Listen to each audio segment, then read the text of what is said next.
Welcome everyone. Welcome back to those who were involved in the morning session, and welcome to the new participants that have joined us this afternoon in this Scottish Island Futures workshop, where we're exploring the relationship between the peripheralised islands and the metropolitan centres of Edinburgh and London.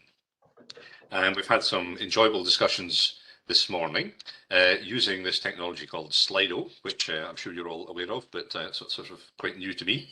And we've come up with some discussion points, things that were tossed around in several sessions, which we'd like to reopen this afternoon with the participation of our new new folk. And we're going to see if by the end of the day we can come up with some recommendations about how the relationship between the islands and the centre can be improved, with a particular reference to island governance. But I'm sure many other things will surface. Certainly did this morning. Other topics of great interest. You should have access, everyone, to Slido at the side, so it would be great to get your opinion on various things as we go through. Those who were part of the morning session are here to elaborate on their thoughts, and we'll be really interested to hear what our new participants have to say. So I'm not quite sure how many of us there are. I think it's 25 at the moment, but that could grow to 50 if the numbers who signed up are anything to go by. But let's just get started then. So welcome again. I'm Andrew Jennings, and I'm the Associate Professor of Island Studies at UHI Shetland, and islands and island cultures, histories and governance issues are of great interest to me. This session is being recorded because it's also one of our Islands Matter webinars that we've been running, and it will be available online for those who want to catch up with it or want to sort of promote it further afield. So the way we're going to run it is we're going to have a few introductions at the beginning. I'll give you a sort of overview of the workshops, and then we'll get started with the questions and see where we can take this. So first of all, I'd like to welcome and introduce Principal and Professor Jane Lewis. Thank you, Andrew, and I'm delighted to join you this afternoon and welcome you to this UHI Shetland led event. I'm absolutely fascinated by how we get our island voice better heard and more effective, and so I think this is a topic of most high relevance to all of us that are on islands and working on islands and trying to improve things for islands. As you probably know, it's quite an exciting time for some of our Scottish islands, in that we have our islands deal just signed, and so it's really important, I think, that we build on some of those things that have come through in that islands governance space, but I'm not sure entirely how effective they are, and so I'm really looking forward to hearing your contemplations on that and your suggestions, recommendations, as Andrew says, as to how we might do this better in the future. So welcome to all. Thank you so much for participating, and I'm going to listen into your sessions this afternoon. Thank you. Thank you very much, Jane. And a nice snowy scene behind you there. It's I wish it was like that in Shetland at the moment. But thank you. And so next, I'd like to ask Stacey to tell us a little bit about island innovation, and I open the floor to her.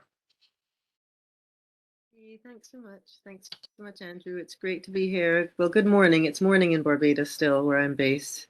It's now, the temperature has risen to a chilly 26 degrees Celsius. Earlier this morning when I tuned in, it was 23. I know you guys are, this is tough, but it's really great to be here. It was a really wonderful discussion this morning.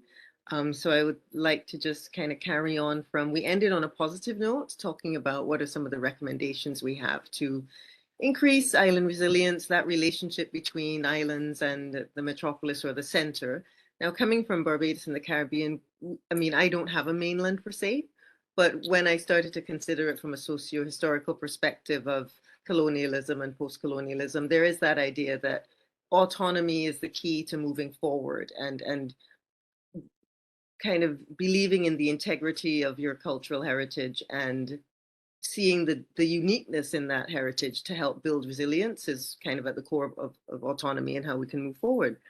So it was really wonderful to hear the perspectives from the Shetland Island and some other islands in what I call the global north, to see that some of the concerns are very similar. Some of the concerns are remarkably similar. We talked about the idea of transport and connectivity, the lack thereof really undermining how well we can collaborate and how well we can share ideas and create solutions. And that being a key driver in how we tend to become very isolated and insular. So one of the things we did discuss was how can we overcome that? How can we build really some digital bridges, but there has to be some level of physical connectivity as well to keep that human interest going and to keep that connection going. So we discussed that.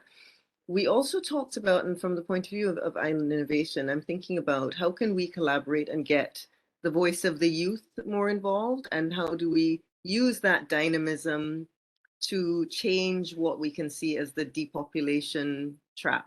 The idea of there being a diaspora and young people seeing there isn't really a future where they are in their islands because of the lack of economic diversity, and it then being necessary for them to go afield and leave home. And we can all relate to that in my region.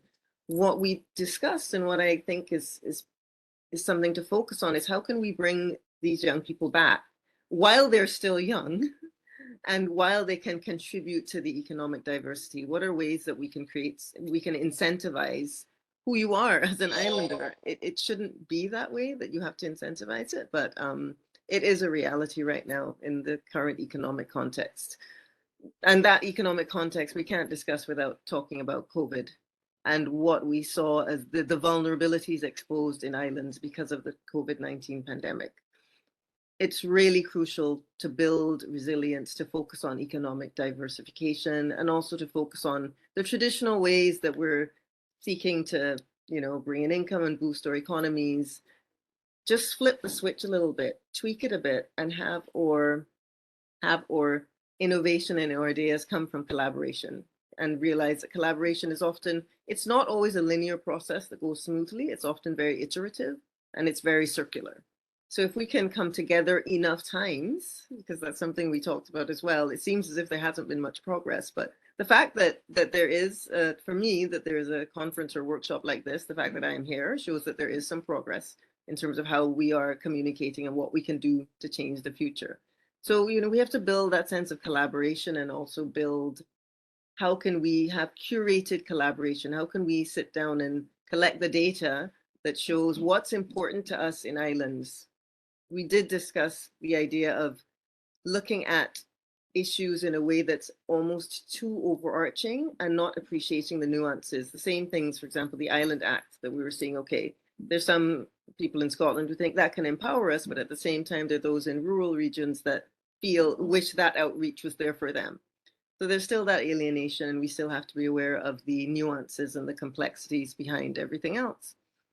So, I mean, I think that looking at things like, regenerative tourism, different ways of thinking of how we view tourism, which often can, it's a double-edged sword anywhere that there are tourists, but what can we do to have any visitors? And even, remove that term, the term tourism, tourist, I find almost demeaning and very anachronistic. It doesn't really apply to how travelers are now. And again, one of the positive things of the pandemic we want to seek that connection again. We want to seek the authenticity that can come from different places we visit. And that's crucial for us building who we are and what we're about. So anything that fosters better connectivity, anything that fosters a better way to exchange ideas, better ways that foster the bottom-up approach and the interconnectivity between various stakeholders. So breaking down the silos of, I mean, academia, we just launched the Academic Council in Island Innovation. One of the best things about this meeting is getting to see some of the faces of everyone that I've been communicating with. And we really see this as a way to connect stakeholders in academia with NGOs, with policymakers, because it's about that connection that will be the driver of change. And change, it will happen. It may not happen as quickly as we would like it to, because we're in islands, and we're steeped in our history when we're in islands, right? We're steeped in, I mean, in somewhere like Barbados, I could go to the grocery store, and before I get home, my mom will say, "Oh yeah, I heard you were at the grocery store." And I'll think, wow, because we're so connected, we know each other's business, we know generations back. But that insularity we can look at in a positive way to think, okay, we know who we are and what we're about. How can we affirm that to build a sense of resilience? So, I mean, I could go on because I'm so happy to be here. So I think I'll stop now and invite any questions or comments from anyone. It's really wonderful to be here. Thanks again, Andrew, for the invitation.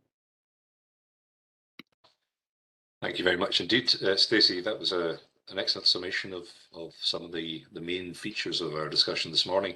I was just wondering if you could tell us a little bit more about island innovation itself. I mean, many of us know about it and what an extraordinary sort of organisation it is, but there may be others out there, and certainly maybe watching the recording, who would like to know more. Yeah, okay, thank you. I was dying to do that, but I didn't want to seem too obvious, like I was going to plug Island Innovation. So now that you invited me to do that, that's wonderful. So I guess the best way we can think about Island Innovation, it has often been referred to as a social enterprise.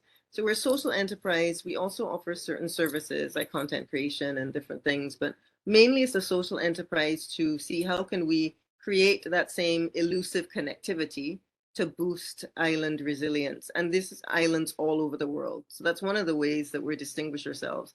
Many organizations like us are focused on a particular region. We tend to focus on, the only thing we need in common is that you can be on an island. So whether it's an island in the freezing cold or with that lovely background that our principal has, or it's an island with palm trees and sand, there are certain communalities that we share. So how do we get together and share these commonalities? So we have particular programs to do that. We have the Island Innovation Ambassador Program, which is a program, we just extended the deadline. The deadline to apply is now February 10th. And this is a way that representatives from different island communities come together and focus on discussions to do with the Sustainable Development Goals, education, policy, law, governance, climate justice. And the ambassador program does bring together stakeholders from various backgrounds. So we have students, we have policymakers, we have NGOs, we have people in the private sector. And this is one of the ways that we bring together, we use this kind of incredible thought process and these change makers to fuel one of our flagship events, the Virtual Island Summit, which is when we have various panels and we discuss some of those same issues that I mentioned. So it's a way, we heard a principal mention getting an island voice heard. This is a way to get our voices heard when we come from islands. So that's one of the main things that Island Innovation seeks to inculcate and to enhance, the voice of islanders from all over the world, and also a way that we can find meaningful solutions. The key is it's a solutions-based approach to what it is to address island issues. It's very important to identify the issues. It's very important to gather data, but how do we implement solutions? And that's another thing we focus on. And our most recent program, the Island Innovation Academic Council, as I mentioned, seeks to bring together academic institutions to focus on the issues that may have been raised in the Virtual Island Summit. It's a way to, I think as well, open up access to academic journals, to research. It's also going to be a way to, how can we make that research more accessible, whether in its format, whether in ways to provide summaries of said research and make it open access so that those of us who need to benefit from it can really be empowered from an educational point of view. So that's some of what Island Innovation is all about. Thank you very much, Stacey. I'm looking forward to our first Academic Council meeting. Okay, wonderful. And next we have Gerard, who is in New Zealand. And I'm not entirely sure what the time is, Gerard, but I'm looking forward to hearing about Islandian sovereignty, which is so relevant to us here in Scotland. And thank you for remaining awake. It's nearly 3 o'clock in the morning, so that's an awesome time. If I talk rubbish, blame it on the clock. Kia ora. Thank you for having me, Andrew. I will try to keep things optimistic and hopeful. So what I would like to do is carry on where Stacey left earlier on, and others as well. Stacey mentioned there's autonomy as a key and cultural heritage as a sort of an additional driver to autonomy, or to sort of sustainability. I've been working with a number of people around this idea of Islandian sovereignty, which is a sovereignty of non-sovereign island territories. It's another way to say an increasing, never stopping process of autonomization, if you want. Islands becoming more and more autonomous as time goes on. And I think Jorgen's talk this morning, even though he said sometimes things stall, he also said that they had the fourth act of association or something of the Åland Islands in 100 years. Now that's 4 times in 100 years. That's not very often. I would cite as a sort of a counter example New Caledonia, Kanaki New Caledonia, that has had more than 13 different constitutional statuses since 1958. So they have an average of about a new constitutional status every 7 years. So there's a lot of variation there. I'll try to keep it short. I have basically 2 slides I would like to share with you to explain ways in which I think islands can increase their autonomy, or actually ways in which islands do increase their autonomy. So let's see if we can make this work. Can you confirm you're seeing a blank screen? Yes, indeed. Yes, sir. Okay. So there are 6 strategies that I think can be seen in islands, non-sovereign island territories across the world. 6 strategies by which islands increase their autonomy. And I think that gives a sort of an answer to the question of this first session, like what is the future of this core periphery relationship? There's one word of caution before I go into this example. Most of the research done here is based on colonized non-sovereign island territories. So it's the remnants of colonialism. There's about 40 or 50 islands of that. The Caribbean is full of them, the Pacific as well. Islands that maintain a relationship with the colonial metropole. What I would like to invite all of you in a sort of a Scottish, British hemisphere is to see to what extent these experiences of colonized island communities in their relationship with the metropole are useful for you. Before I get to the 6 and then the quick overview, I'd like to give you an example of a very small community that I'm familiar with. I've worked a few times there. It's the community of Wallis and Futuna. So this is a little map so we can actually see where we are. Wallis and Futuna lies about 3,000 or 4,000 kilometers north of New Zealand, to the east of Australia, and it is, as you can see in the image here, it's a French overseas territory. So fully associated with France, integrated into it. It is France, full stop. At least that's in the official term, as much as the Shetland Islands are part of the UK. One of the defining features of France is the secular education. So since the French Revolution, secular schools, or as they call laïque, as the French would say, has been one of the principal cornerstones what it is, what it means to be French or the French state. The French have separated state and church excessively, almost, you could say. Constitutionally, that was determined, and just in case anyone forgot, they sort of reiterate or remind everyone of that separation of state and church. This is a law of 2004, again, that states in schools, you cannot show symbols of your religious affiliation.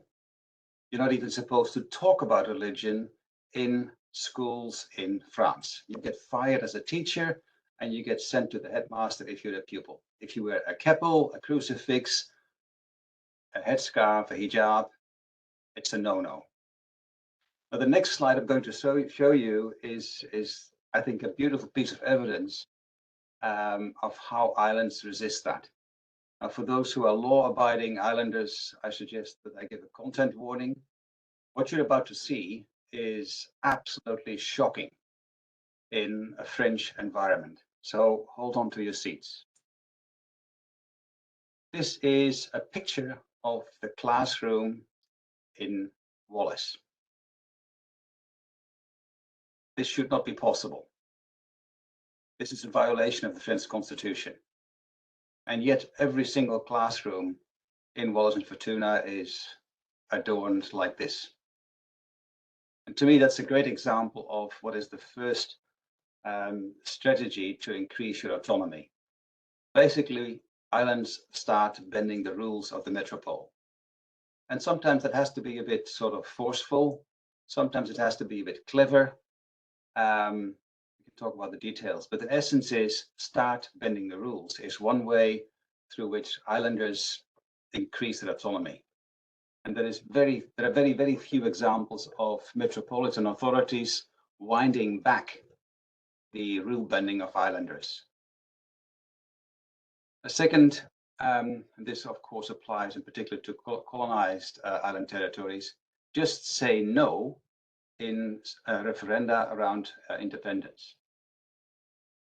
Saying no is also an expression of autonomy. If metropoles would like to sort of create more distance between themselves and their former colonial possessions, a lot of examples, well, there's about 18 examples where islanders said no in a referendum to full independence or separation from the metropole.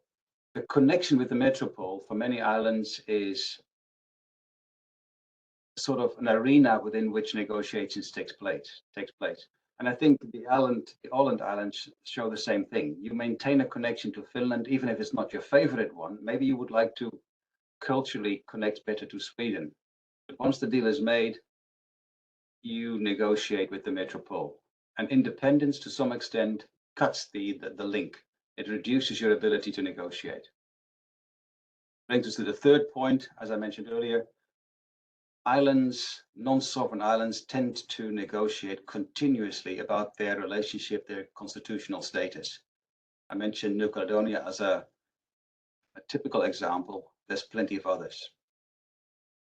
The other thing I found interesting in Jurgen's talk as well is he said the flow of money from the metropole to the islands has not changed in a long time. And then he admitted, well, actually it went up from 0.45 to 0.47, saying that was an important increase.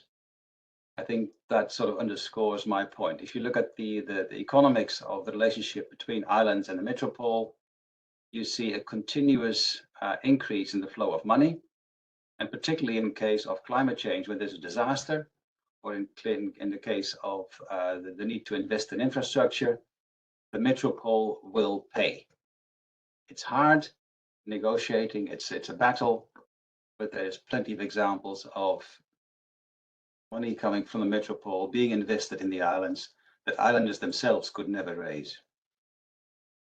The fifth way to increase your autonomy, that may include the Shetland Islands as well, sign international agreements. As much as the Åland Islands have done, there's plenty of examples of subnational jurisdictions, term that Godfrey created, and I think for which we should all be grateful. Subnational jurisdictions, if they're islands, they get away with signing international agreements issuing your own stamps, as Jürgen said, is just one example. And the last one we discussed in the workshop this morning as well. One way to increase your autonomy is trying to replace or displace or expand or change this hub and spoke network of communication and transport with a point-to-point network, a reticular network, making it easier for islanders to move around in their environment. These are 6 strategies in summary that non-sovereign island territories that were formerly colonized are using to increase their autonomy to the extent, and then floating to Stacey, making a reference to Stacey, to the extent that your cultural identity becomes stronger as you move forward in that process of autonomization. I'd leave it at that. Stop sharing now.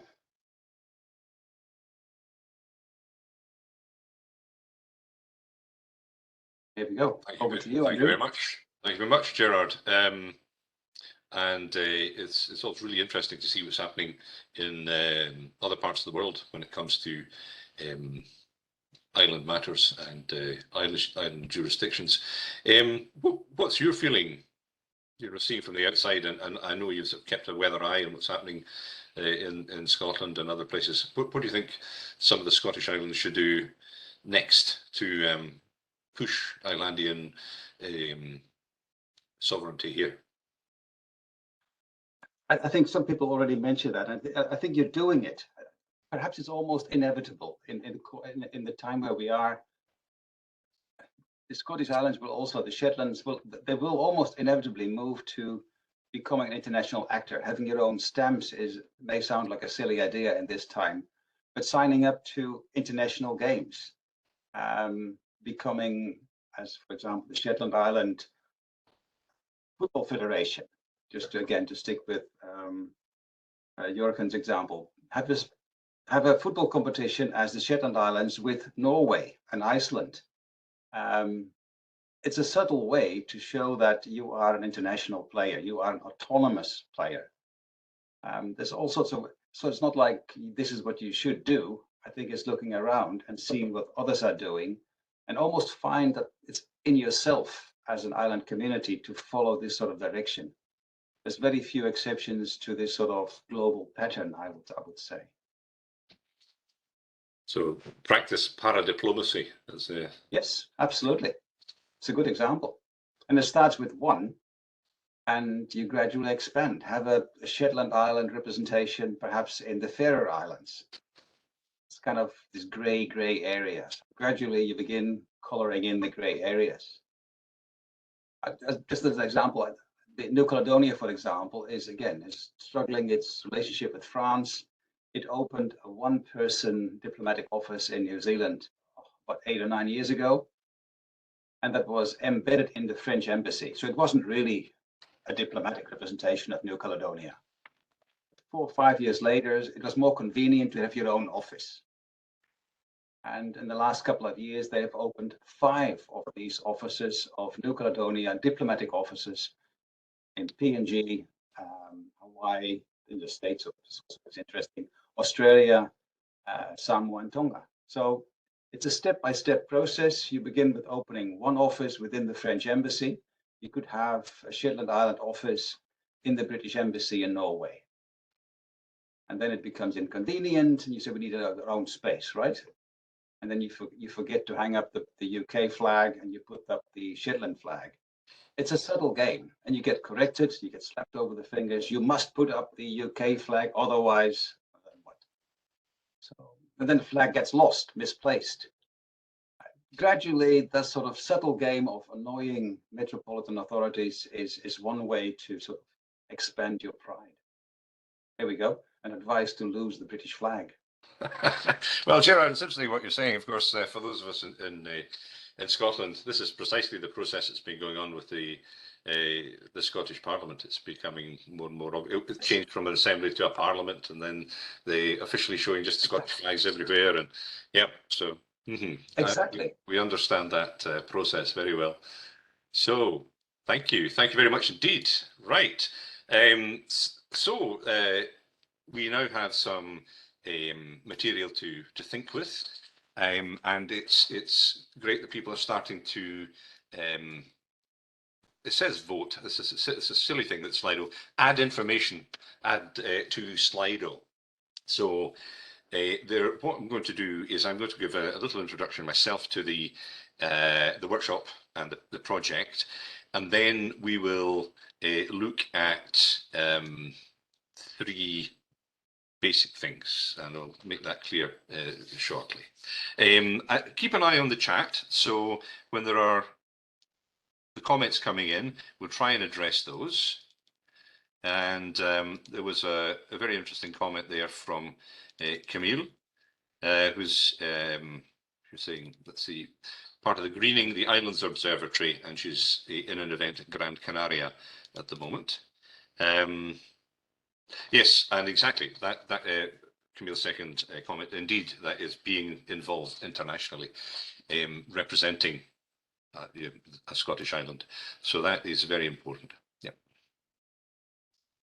Okay, so if anyone still wants to add to this Slido about your main research or professional focus, I'll be closing it soon, but you should be able to. I'll hang on just a second. Something I learned this morning. I'll share screen, and you can see the range of interests that people have. See, one of the things I'm hoping from this workshop and the others that will be held is that you'll make connections as well. Many of us sort of have connections to each other. We know who we are, and but there are other new people coming in that we haven't met before. So this is the opportunity to make these connections. Have a look at who else is involved in these in the workshop, and let's make this network. Let's make it work. So we have people involved in higher education. We have people that are interested in sustainability, education, climate justice. Look at, there's a lot of people that have discovered Slido now. See, it's all starting to appear. Policy creation, breaking health and social care. The exceptionally important organisation, Scottish Islands Federation. So we've got a director with us. Islands and Transportation Services, and a science-based interest as well, marine phytoplankton. So we are encompassing a wide range of expertise, knowledge, and different third sector, fourth sector, and education. So we have an interesting group of people. And we have established academics, and we also have PhD students who are carrying out vital research at the moment.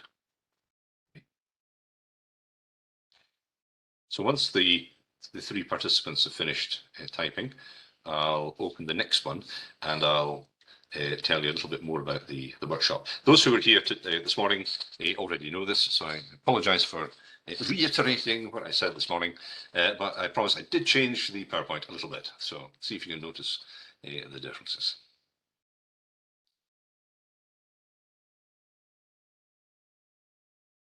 Now we have to do something with this information as well, so I will make it available to people after the event. So we can download this as a PDF, and I will distribute that to people.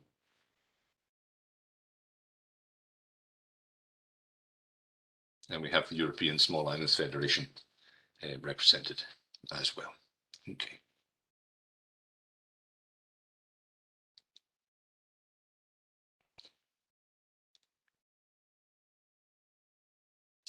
Now, before I start telling more about the project, here's a multiple choice question that generated some interesting responses this morning. And it would be interesting, I shouldn't use that word, it will be intriguing, that's a better word, to see whether we a different response this afternoon. And please, if you responded to it this morning, answer it again. You may have a different opinion, having heard being involved this morning. So it's the one that asks the question, how would you rate the current relationship between the Scottish Islands and the mainland? Okay, so I will open that one up.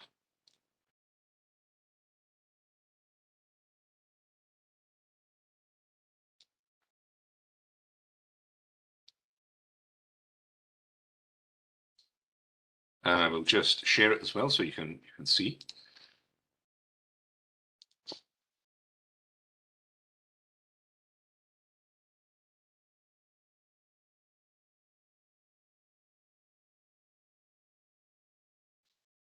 Wow, goodness me, this is quite fun, this Slido thing. I might use it in teaching, but it was actually Malcolm who used it first in any meeting that I've been in. So thank you, Malcolm, for introducing us to this.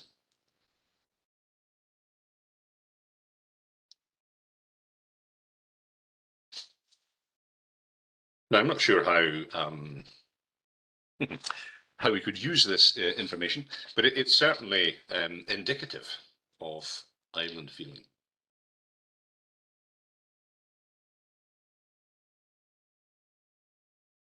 And perhaps for those of us who live in the islands, not unexpected.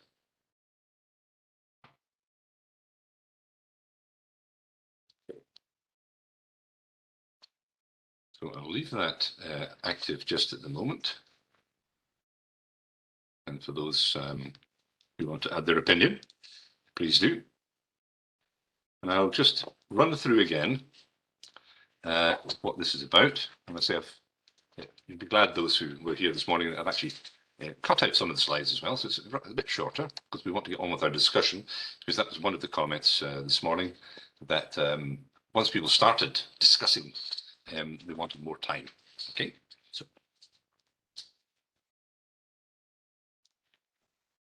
Okay, so today's focus, future of core periphery relationships, which is a very general term, but I'm hoping that we can focus in on the political relationships particularly, but do feel free to comment on anything that is of relevance and importance to you. So it's one of 4 workshops. So I would very much like to see people participate in the next workshops as well, and an online conference, which is in fact what workshop 4 is, where we bring together our musings and any new ideas that we might have had that have been generated over the course of our other workshop meetings. The Royal Society of Edinburgh, they are interested in supporting researchers' network. So that's what we're doing at the moment, and with the a view to ultimately undertaking a serious piece of research. So if we could generate enough interest and recommendations that could be further researched, we could, I hope, have an important piece of research looking at the Scottish Islands in 2050. But at the moment, we're just throwing around some ideas and enjoying each other's company. But next one in March is actually going to focus more on the role of language, culture and heritage in supporting vibrant communities in the Scottish Islands. And there will be a focus on Gaelic and the Northern Isles dialects as well, and also looking at creativity within the islands. The third one will look in more detail at sustainability and what sort of level of development should we recommend for the islands. Should it be massive development like taking place in Shetland at the moment, or should it be more focused and more island sized? So I think there'll be a lot of people want to take part in that one. And then, let's say the fourth one, we bring it together. Now, what I want to do today is to look quite far into the future. 2050 is quite far when we consider the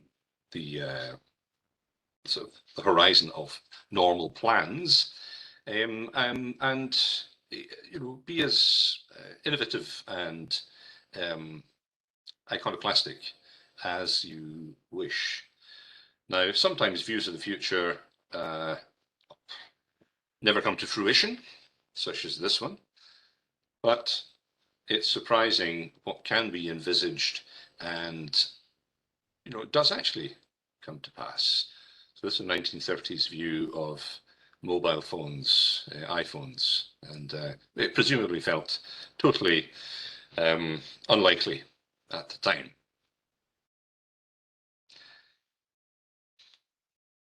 There is a whole discipline of futuristics, of futurology, and looking into the future with the idea of imagining better futures. And one of the leading proponents of futuristics was Professor Jim Dator from the University of Hawaii. So there is actually an island core to this idea of looking forward to see what might be just over the horizon. And Jim Dator came up with 3 laws of the future. And you can see them there. The future cannot be predicted, but the alternative futures can, and you can forecast on the basis of that. And as he says, preferred futures can and should be envisioned, invented, implemented, continuously evaluated, revised, and re-envisioned. So that's what I'm hoping that we'll ultimately do today. Our preferred future. That's why we sort of finished on a positive note this morning, because that's what ultimately we were looking at. And I think he's absolutely right when he says any useful idea about the futures should appear to be ridiculous. Okay, so there we go. He also came up with 4 generic futures. The 3 I think we'll concentrate on today, because that's what we did this morning, were the sort of the growth future, which is just really based on present day circumstances, so the results of current trends and conditions. Collapse, it's where current trends and conditions lead to collapse and social disarray, which is before we came to our optimistic views at the end of the session this morning, was what was getting people slightly depressed, because we were imagining any number of negative futures for the Scottish Islands. But what I want to finish today with are transformational ideas. So fundamental reorganizations of society for the Scottish Islands, if we can. So these 4 generic futures are used by futurologists all over the world when trying to forecast or imagine different types of futures, whether it's for countries or islands or societies or businesses, or a whole range of things can be encapsulated in this. And we're not alone in looking to 2050. I would recommend looking up the Arctic Futures 2050 conference. There's quite a bit of information available online. It was held in Washington, DC in 2019. And although we're not alone, there aren't that many out there, so we're actually being quite innovative doing this, but there are others just a little bit ahead of the game, and well, yes, worth exploring while you have the opportunity. Now, Shetland is a very innovative society in many ways, and in 2011 there was the Shetland Community Planning Partnership was involved in a project imagining Shetland's future. And I suppose we could see this today as the next stage in that. Unfortunately, a lot of the material that they uncovered or they developed has since left the internet into wherever websites go to die, but it can be recovered from archive.org. And I'm not sure, but I have a feeling that the Community Planning Partnership was basing their 4-part scenarios on daters for generic futures, but giving it a wonderful Shetland twist and Shetland titles as well. So for our purposes today, we're going to look at 3, well, are we? Effectively 2 futures in a rights Leicester. Will we be in a rights Leicester in 2050, or will we have gotten a grip? Okay. We will wait and see. But I'd just like to point that out. That was a wonderful thing that the Shetland Community Partnership were involved in. Yeah, it might have been, Anna. It might have been part of the same thing. If that's the case, I need to do a bit of research and find out what was developed in Orkney as well. Okay, so if we whittle down 4 to 3 and then 3 to 2, what we want to do today is imagine a really negative future following current trends, a negative future of this relationship between the islands and the mainland, and also imagine a very positive future, a zone of high aspiration. This is from the Institute of Alternative Futures. Isn't that great? I think the UHI should have an Institute for Alternative Futures. I'd be very keen to be part of that. Okay, so we'll talk about the zone of growing desperation, and we'll also hopefully end up with some recommendations for the zone of high aspiration. And I just want to point out that we used to have a module exploring island futures on the MLIT Island Studies. It's still there. It hasn't it's not in a waste bucket somewhere. It's still available for resurfacing.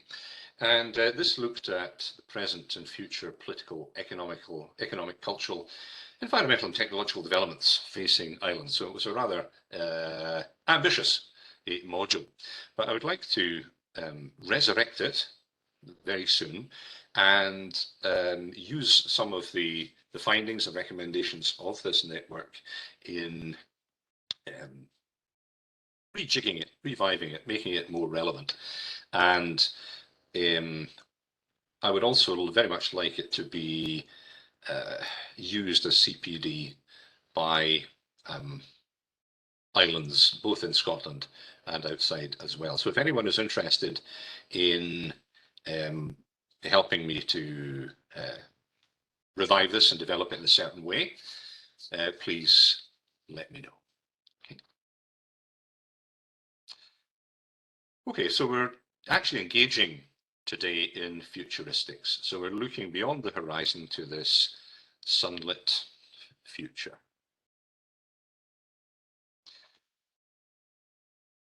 And that's what I want us to do this afternoon, if possible, to try and think ourselves beyond the planning horizon.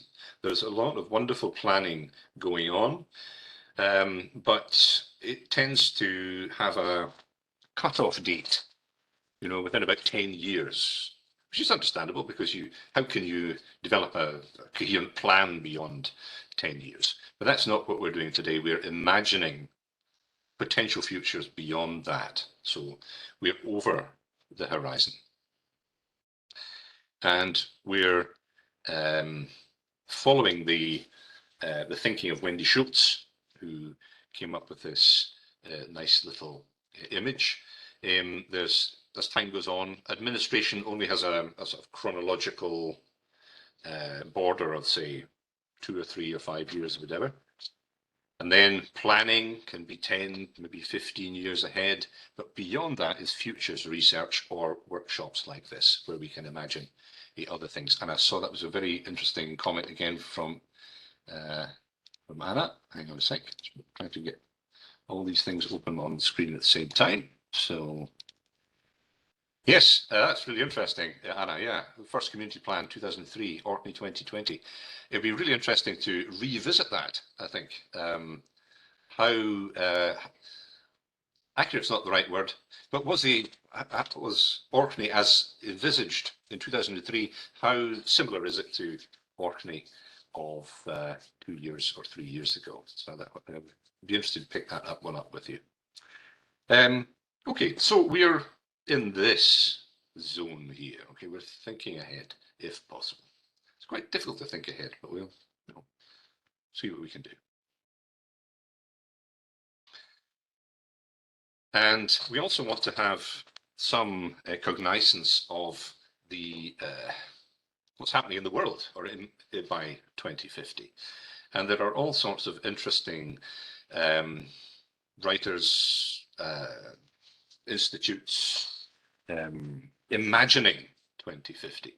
And they fall into, well, they fall into the four generic futures that Data came up with, but I've only got three here. So we have to imagine where we live and the relationship with the mainland against the context of a growth scenario that is just basically carrying on as things are today, and that seems to be like the PricewaterhouseCoopers sort of version of the future. Or will we be living in islands after the collapse of the global order, which is what Peter Zehan has been talking about, and his book, The World, the End of the World is Just the Beginning, is one of the most interesting books I read last year, and I recommend it to people. But his scenario is that what we take for granted today with a globalized world is a blip in the history of the world, and that it is already coming to an end. So the scenario against which we have to imagine ourselves could be that one. But there's another one as well, a transformational one. The singularity of Ray Kurzweil, which he posited the idea that in 2045,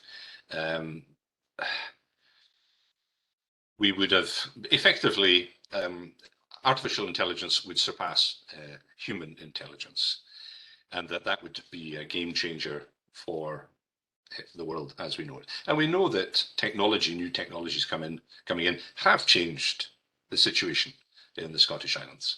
I've got my PhD student who's been looking at precisely that.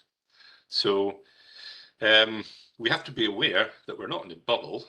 The outside world will have great impact on us in the islands, but which of these potential futures might it be? Okay. I guess we don't have to worry about this at the moment, but this is when I come to sort of collating everything after all the workshops. This will be a kind of a summarized backdrop against which to project it. Now, 27 years into the future, is that a long time or is it not a long time? I suppose it depends on your perspective. But if you just reflect back 27 years, that's when Train Spotting came out and when the Spice Girls came out with I Wanna Be Your Lover. Okay, so is that ancient history or is that very recent in your memory? There were other things happening, of course. Dolly the sheep was born. There's mad cow disease. Motorola came up with a flip mobile phone. The citizens of the Republic of Ireland were allowed to divorce, and think of all the social change that's taken place since then in Ireland. And AI was just starting to make its impact felt with Deep Blue defeating Garry Kasparov. And then there was the spat in Shetland itself over the internet when the Shetland Times and Shetland News were involved in a case about copyright infringement, which is still obviously very important today. So will 2050 be as different from the time we live today as 1996 is? You see, okay, so something to think about. This morning we had 3 breakout sessions, so this is where we come to what I'd like to do this afternoon, and we discussed the current situation, and there was some very interesting feedback on people's experience of the relationship between say, their island in Edinburgh, their island and the mainland in general.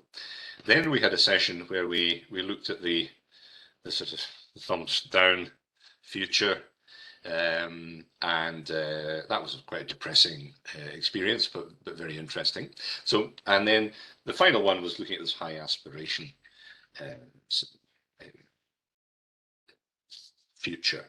So I'd like to revisit these this afternoon, and some of the questions on Slido will allow everyone again and the new people to put their comments, and then we can look at some of the findings from the sessions from this morning, because I managed to download the material from the earlier Slido stuff, and it would be very interesting to hear further discussion from those who had these ideas initially and from everyone else as well. Okay, so that's what we're doing. Okay, just stop that for a moment, and we can just get back to the active poll at the moment before we move on. I suppose this is the current state, the current relationship. So there we go. Anyone like to comment on the current situation that we are experiencing in the islands? Does this reflect what you think? Gerard, you've got your hand up. Yes, I find it absolutely fascinating. Only 5% think it is good. No one thinks it's very good. And there is a vast majority who is basically dissatisfied, to put it mildly for many, with the relationship.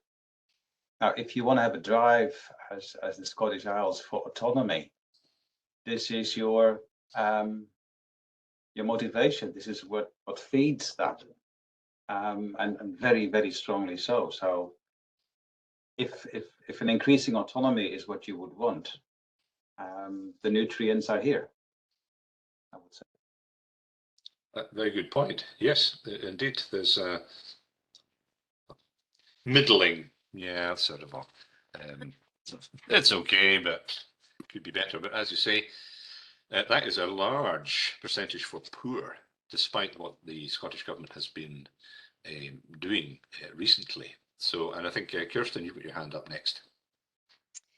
Yeah, I think this morning we split it into two questions, and there was a question about how we would rate the relationship between the Scottish Islands and the mainland, and also the Scottish Islands and the Scottish Government. And I think it does depend in which context that you're thinking about it in. I would say that, you know, if we take the Scottish Government as an example, I do think, you know, there are certain elements within the Scottish Government who either have a good understanding or trying to have a good understanding about the Scottish Islands, for example, the Scottish Islands team. But we just need to look at certain policies which are being mooted, for example, 20-minute neighbourhoods, to show that actually there is a lack of understanding generally about islands when it comes to policy making and decision making. Because 20-minute neighbourhoods, as has been discussed by Scottish Rural Action, it's not just that they just don't really fit islands, they actually could potentially damage some of our more fragile islands by making them less likely to be able to get approval for developments and that kind of thing. So there's that on the Scottish Government side of things, but there's also about the way that islands are perceived by a lot of people, and actually a lot of the way that people experience Scottish Islands, it's about consumption. It's consumption of those images through social media, it's consumption of the products that we make, and so there's this disconnect. There's the commodification of islands. There's this disconnect between the people who live here and the experiences that we have and the way that we do and can contribute to the nation as a whole. There's a disconnect between that understanding and what we understand about islands as islanders. Some very good points there. Yes, absolutely. There's sort of, yeah, an understanding gap. Absolutely. And then Simon, you've got your hand up. Yeah, I think I put down middling as well, possibly because I think things have been better. I think that the loss of some funding streams recently probably makes us feel less good about our relationship with mainstream society than we might have done. I think it is worth remembering that islands in some respects are in a relatively privileged position. We're not as left behind as some are left behind. There are communities in some parts of cities that are more isolated than we are in practical terms. And there are many rural areas that don't have the benefit of the kudos of being an island, but are actually just as remote as islands. So I think you've got to count your blessings to some extent, which I'm sure the people that know me will think is an extraordinary thing for me to be saying because of my general demeanor. But I think, we have got some assets. I mean, there is a kudos to being an island. Islandness is an asset, actually, that actually does give us certain advantages over other types of relatively remote communities. And it gives us something that people do aspire to. So yeah, we are commoditized, no question about that. And I agree with the comment about being consumed by some tourists with a disregard for the people themselves. But I think it could be a lot worse, and I think we do need to sometimes remember that. Thank you. Absolutely. It could be worse. And well, we'll come back to that. But now, next we have Stacey. See, you put your hand up. Hi, everyone. Yes, I wanted to really say that Kirsten's comment really resonated, when she was talking about that level of disillusionment. And I too, like Gerard, I was floored. I actually started thinking something was wrong with my computer screen and the color, that I didn't see any very good on the pie chart. I thought it astounds me. And to me, middling is almost worse than poor, because it indicates a level of apathy and disenfranchisement where you just think, okay, meh, whatever. So that, I think, is really, really concerning. And it does show that there has got to be a push for, as we're saying, the sense of boosting the autonomy of you as an island. I also really enjoyed Simon's comment that there is an advantage to being part of an island. There's an advantage to that uniqueness. There's an advantage to the way you look out. There's an advantage to the way that we seek to collaborate. There's an advantage in terms of resilience. And there's an advantage of that we see when we start to boost who we are and what we're about in terms of heritage, in terms of economic diversification. You really find a strength, but you have to give voices to those who are living the experience. So my concern with the middling being so high is that people don't even want to make their voices heard anymore. So that's where I think we have to show that there's hope for sure, and that you have to do what you can do to change that relationship. Yes. Well, the apathy is well, apathy is not right, because everyone who's contributed to this is here for not apathetic. But yes, there's a feeling that things could be a lot better. And I think, Kirsten, you put your hand up again. Sorry, I'm getting confused with buttons now. Yeah, I think really I don't necessarily think it's apathy. I totally agree, Stacey, with a lot of what you were saying. I think it's like weariness. It's like, actually, which maybe is apathy. We've tried explaining this multiple times, but people aren't getting it. But one of the reasons that I did raise a hand as well is I just obviously was looking in the chat there and noted Thomas's point there about the disconnection with government, but also with companies who have satellite offices in island areas, and about forcing you to work in the same kind of way regardless of where you are. Now, if you have lived on an island, you know that nothing really works the same as it does on the mainland. There are always little adaptations that you're making, whether that's to your shopping, whether that's to your children's schooling or whatever. And so actually this move towards a kind of a more homogenous society where there is an expectation that everybody will work in the same way and you can just apply the same model no matter where you are, it doesn't really work in islands. And we saw in the presentation earlier in New Zealand, from New Zealand, how this actually, from Gerard, how this actually gets islanders are very good at being subversive about the rules, but actually that my experience is we got away with a lot more as islanders when I was younger than we do now, because there are so many more forms to fill in and so many more checks to be done. So there is a little bit more of attention being paid paid to us, but it's all about, do we fit those regulations rather than actually what are the needs and how can we adapt things? Well, yes, having built a house here in Shetland and having to apply Scottish planning rules and regulations that didn't seem entirely relevant, I can certainly agree with that. And I think there's some more very good comments there in the chat. Jane saying, middling for me reflects Simon's point about privilege combined with complete disjuncts of understanding. Yes, indeed. And Deborah was wondering if we could actually remove the middling option. Well, we could. Let's see what happens if we remove middling. Let's see. I should be able to do this. Create new poll. Okay, here we go. Which one is it? Multiple choice? Okay. Right. Okay.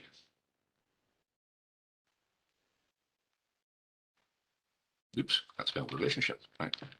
I'll just keep it short. So, let's see.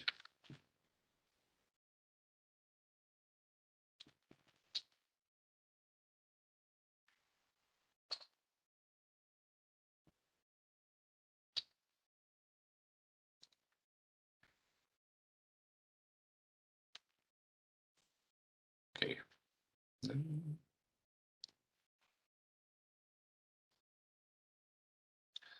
Should come up. Let's see. Well, I have to close that one then. And I have to go back to this. And let's see. Start that one.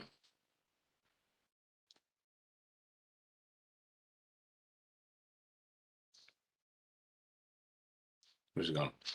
Okay. Nope, it's not that one. Excuse me a second. I thought I had it mastered there. Just a sec. Let's just see.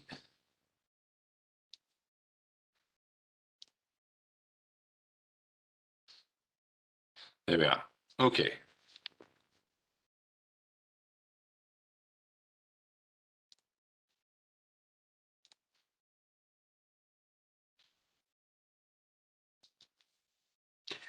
Oof.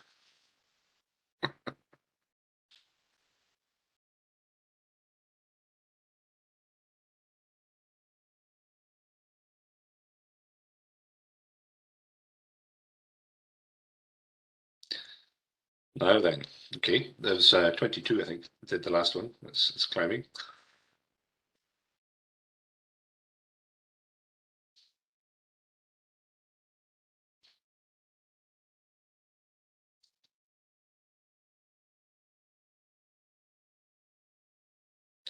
Of course, what we should now do is divide it up into Shetland, Orkney, the Outer Hebrides, and the individual Hebridean islands that are not part of an island council, and see where the see if there's a difference in the relationship.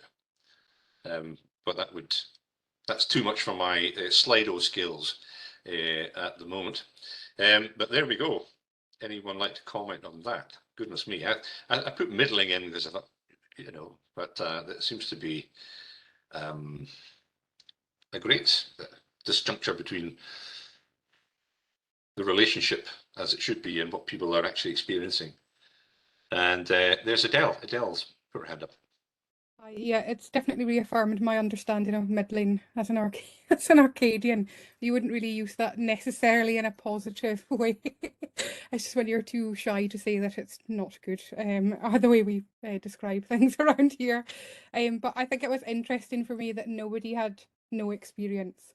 So it kind of indicates that there's this general understanding at the level that there is a discourse between the islands and the Scottish government as well. So I think it just sort of doubles down on what the slide, or what the poll's showing here, if that makes sense. Terry. I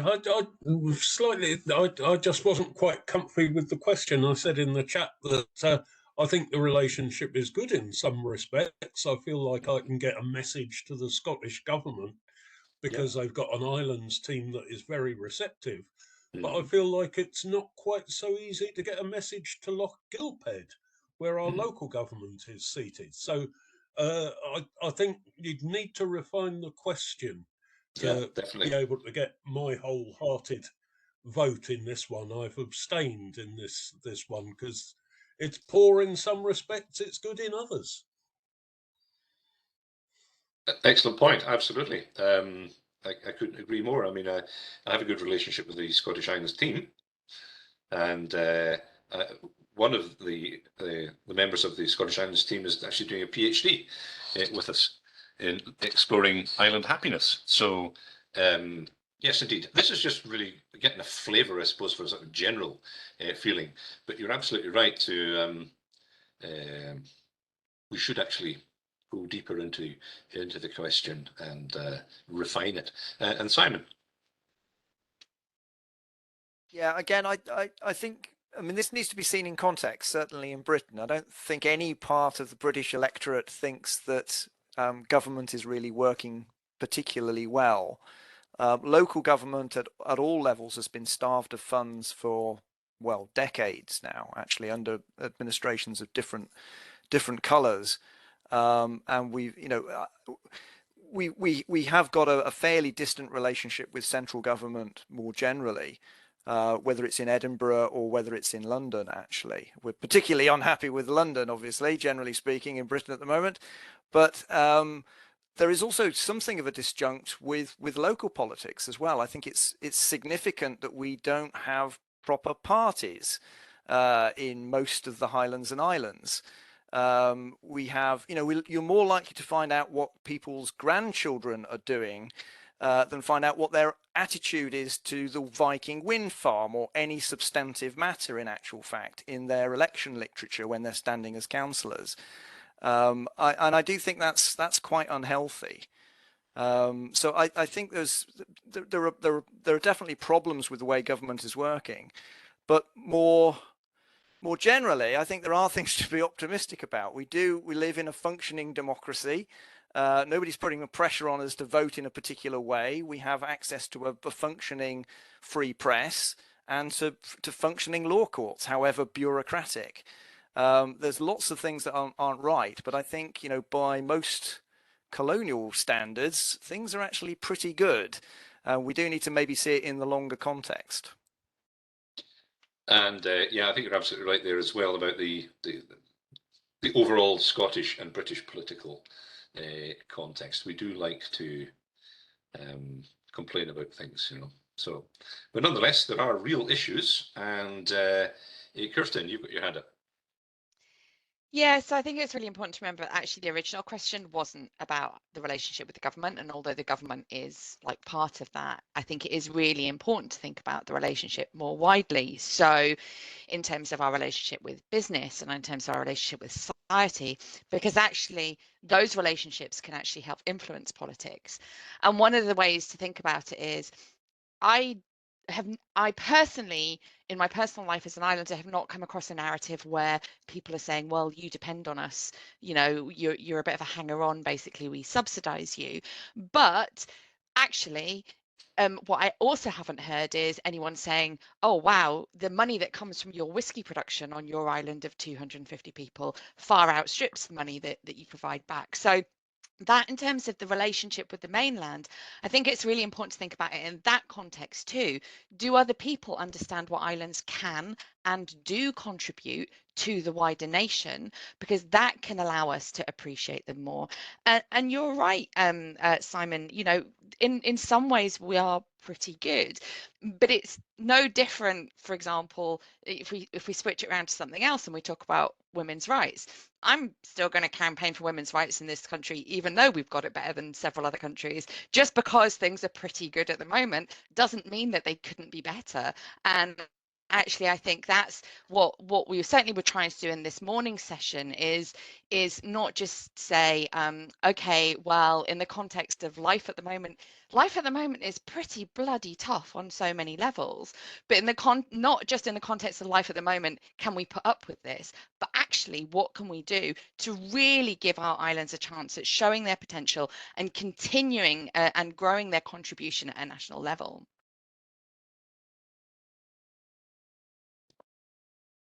Do you want to pick up on that, Simon?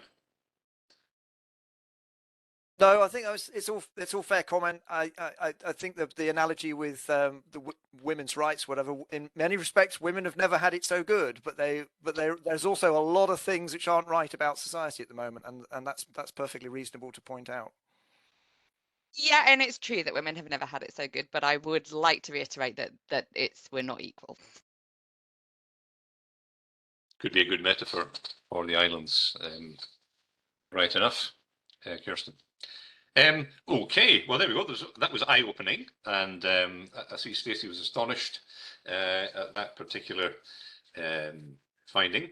But definitely, Terry's absolutely right. You know, this actually needs to be looked at in a far more, well, it has to be dissected, shall we say. And also, we know that the experience of island life in Shetland is different from that in Mull, for example. So that would also have to come into a more detailed contextual look at the material. And Terry's got his hand up.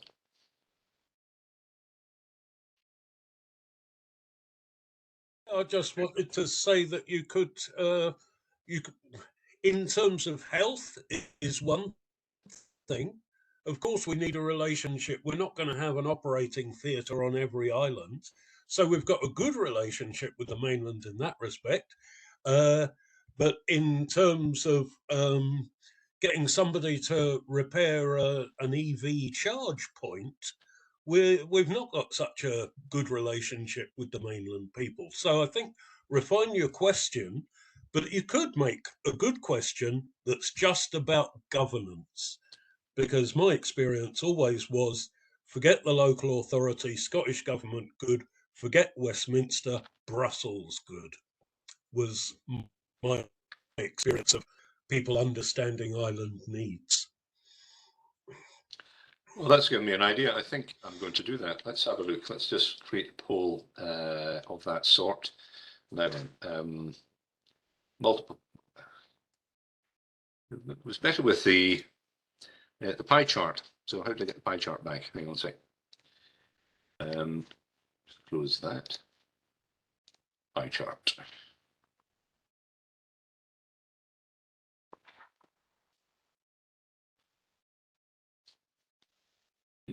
No.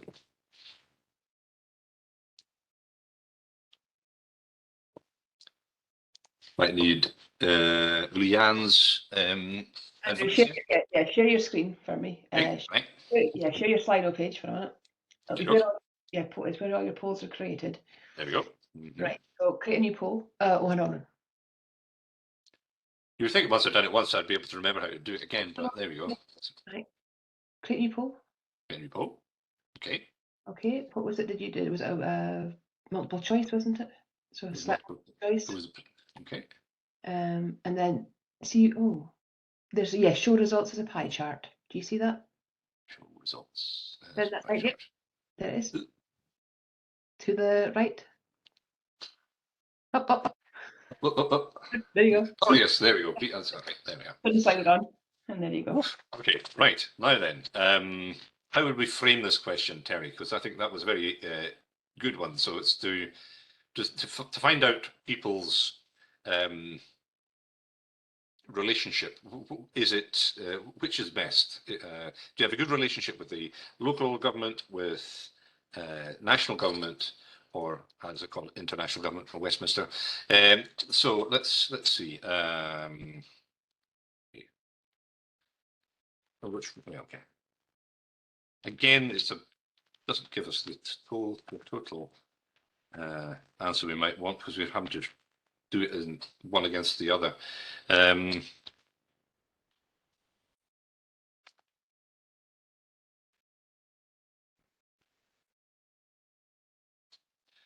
Which governance? Excuse the way it's written. I'll explain what I mean. So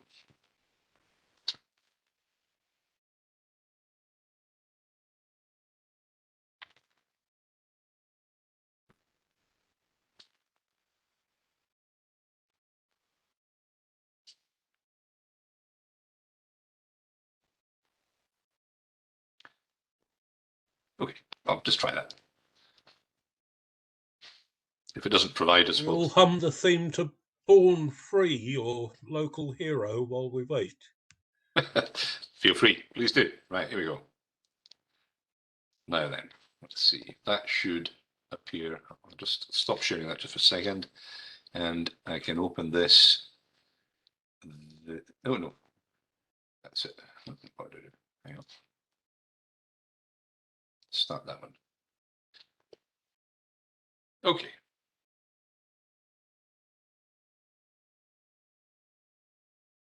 I know I could have worded that better, but nonetheless.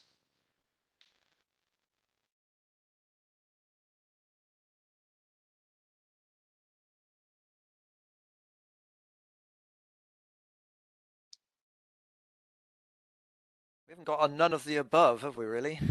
No, I should have added that in as well. I mean, I think they're all necessary to some extent, and I would have preferred to have had the option of a European dimension as well. Although we're now estranged from that. I mean, I think local government isn't really working, but that's largely because it's been emasculated over many years. Westminster just isn't really working at the moment, but that's to do with the present group of idiots that we've got in. We'll get rid of them in a few years' time, hopefully. So it's a slightly loaded question, really. It is a loaded question, yeah. But of course, if we did somebody from Fair Isle, perhaps they might have said, well, Westminster has just jumped in and given us a new ferry, so we like them.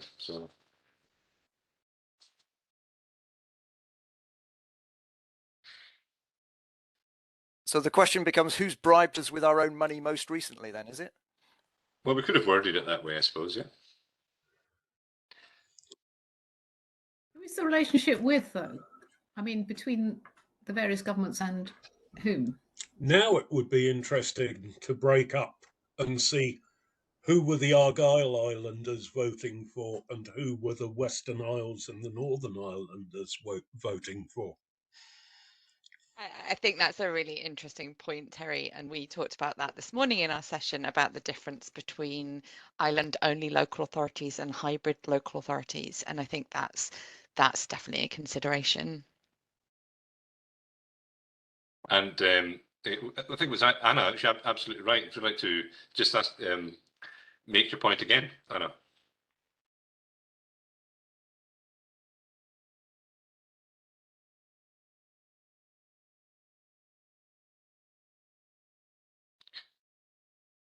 I think it was, yeah. And Sorry, I'm not sure what you were referring to there. I'm sorry, I was. I thought it was yourself who had mentioned just a little bit before who's the relationship with, I think is what. Oh, well, that was to do with your question there in the poll. Yeah. You know, relationship of those governments with. Are you talking about which is more democratic? I suppose it's just. It isn't a very good question, but I was just trying to capture Terry's point that as on somebody on Mull, he feels he has a better relationship with the Scottish government than he does with his local Argyll council. Of course, it's different in the island councils areas because, of course, we're you are our local government, if you see. So it's, well, that's what I mean. I mean, I work for the local government, so I'm hardly going to say it's anyone else. No, exactly. So I guess it's just to capture a sort of a feeling again about which level of government do 20 of us think are more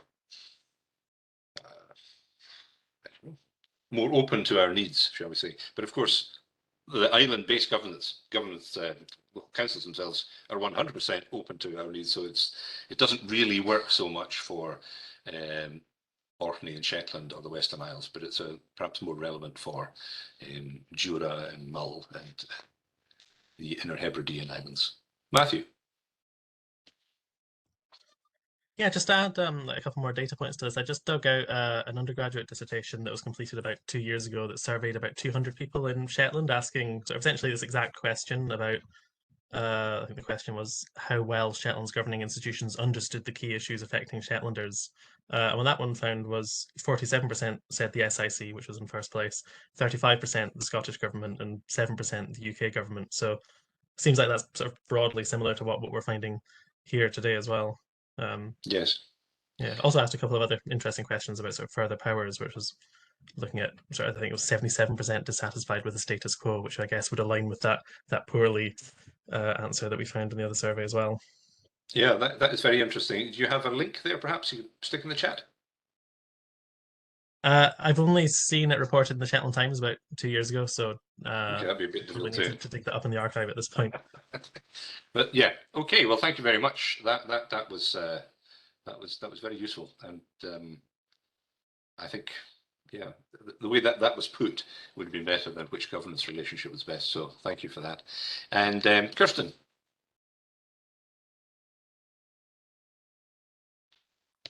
You're still muted. I'm not sure who's next. Sorry, no, I took my hand down instead of unmuting myself. Yeah, no, I think just this morning we were talking about it, and there was a slightly more international audience this morning, and I was in a group with people from Canada and Australia, and they were astounded to understand kind of the size of local government in the UK. And this is something that's come up quite frequently when I was at European Rural Parliament earlier on the year. When other people talk about municipalities and local government level, they might be talking about a couple of hundred or a couple of thousand people, whereas in Argyll and Bute we're talking about 82,000 people. And so it's not really directly kind of saying anything about the government levels listed in the poll, but actually to me that's what's missing, and I think that's where some of that dissatisfaction comes from you know, relationships with government, is that these areas are trying to cover really large areas, and actually in some cases are trying to cover, in the instance of Argyll and Bute, places like Colonsay, which is 2-3 hours to get to on a ferry, and Helensburgh, which is 40 minutes on the train into Glasgow. So Yes, indeed. So thank you. Yeah, well, we could certainly discuss the size of our local authorities. That is very odd in a European context, and especially in contrast, say, with the Faroe Islands. So that's a very valid point indeed. And I think Anna, you've got a question or a comment. Well, it was more to do with this question of local democratic control and where it sits, because no one seems to have mentioned the National Care Service yet, but that, of course, would be removing a big chunk of local services out of the control of local government and putting them directly under Scottish Government, which is kind of the opposite to what we really want to see happen. Absolutely, following the police and the fire service, and yeah, no. Does anyone want to comment on that, the care service? I know it's a I'd like to comment on scale, because I think different aspects of government need to be done at different scales. If we're talking about defence, it needs to be at really quite a large scale. You know, it's only been possible to stand up against Russia at the level of international cooperation, really. If it was left to even to just the British government, we probably wouldn't have had the courage to stand up and be counted. In terms of national health, you know, it does require a certain amount of scale. It's not just about funding. It's actually, you need a certain throughput of specialism before you actually, you know, can see the patterns and actually can build up the expertise. So some things do need to be actually managed at quite a high level. Other stuff needs to be managed at a low level, and it's worth saying that there is a level of government below the level of regional councils. There are township or parish councils even in Shetland. It's just that they don't actually do anything. They have absolutely no responsibility or funding, really. They're not paid. Exactly. So, you know, follow the money. You know, there is significant money, but not enough at local government. There is, you know, the central governments, both Scottish government and the Westminster government, have consistently pulled more power to themselves in things which they don't really need to. Particularly in England, you've got essentially the stripping away of powers for things like education authorities, and in an attempt to standardise things. But you can't. Not everything needs to be standardised, and some things are managed better at the local level. And I think that issue of the tensions of critical mass, but also giving agency to communities and a sense of agency to individuals to take responsibility is really important, and it's a real tension within the system. I know that Malcolm Bell has talked to my Island Studies students for a couple of years now, and he's brought up the care service a couple of times as something that he's not in Shetland now, but he was very worried might be detrimental to Shetland, because Shetland actually spends more on its care services than was going to be allotted from a centralised system. So he was very worried that Shetland Council was going to lose that rung, or that ability to look after local people. So it's certainly something that we should consider, and the different layers for different powers, I think, is certainly a very important thing too. And just we've got time for another couple of questions. Gerard, you had your hand up, and then it was Anna. Yeah, thanks. I'm listening to the conversation among yourselves with great interest, in the sense that I'm not trying. Let's just to put the cat among the pigeons a bit, perhaps. If I listen carefully to you, I think there's almost like an acceptance of the boundaries of your autonomy. It's the concern about the relationship with the Scottish government, Westminster, but you're not, as many other islands would do, try to expand your autonomy. What stops you as an island community to say, look, why don't we go to the Green Climate Fund if we want to fix some of the problems in responding to climate change? It is uncommon, but nothing stops you. You could take even a more radical approach, like many in the Pacific do. If New Zealand is refusing to fix the sewage system on the Cook Islands, the Cook Island autonomous government goes to the Chinese and asks for development aid. The Chinese are very happy to offer it. Then New Zealand gets its, as they say, knickers in a twist here. And says, no, the Chinese can't fix the sewage system in the Cook Islands. We will come with the money. What was impossible for 20 years becomes possible in 6 months because the Chinese offered to do it. I'm not suggesting you should invite the Chinese ambassador to fix some of your problems, but it would sort of expand the relationship the communities have with potential partners, rather than be complaining about the relationship you have with the current partners. That's one. And the one other thing is sometimes I think smaller communities overestimate the importance they have in the minds of the powers that be. I've worked in the Ministry of Foreign Affairs for a long time, and island communities overseas were absolutely not important. There's no votes there. Whatever scandal happens is not going to matter. Arguably, the Scottish government or Westminster doesn't really care or have an interest, which to some extent is good, because it means whatever you come up with, bending the rules, not doing as expected, you'll get away with a lot more as a small remote island community.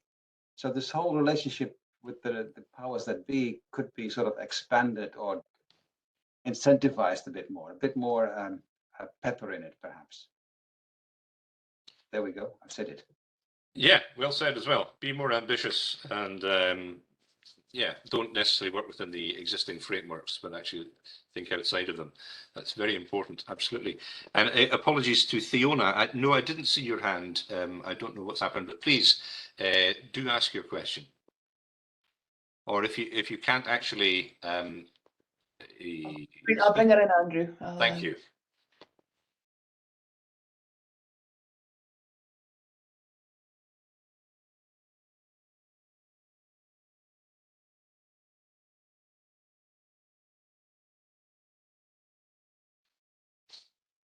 Right, she can now speak. Hello, Fiona.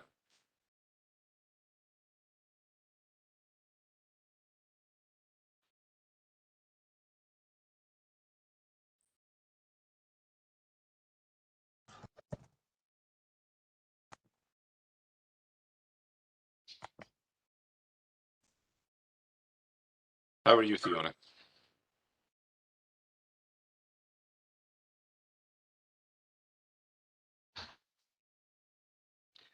Right, I can speak now, can I? Great. Yes, you can. Yes, Thank you. please. Okay. Okay, thank you. Yeah, I mean, I wanted to build on what other people were saying just a moment ago. I mean, clearly Highland area alone is the size of Belgium. So we do have a demographic deficit.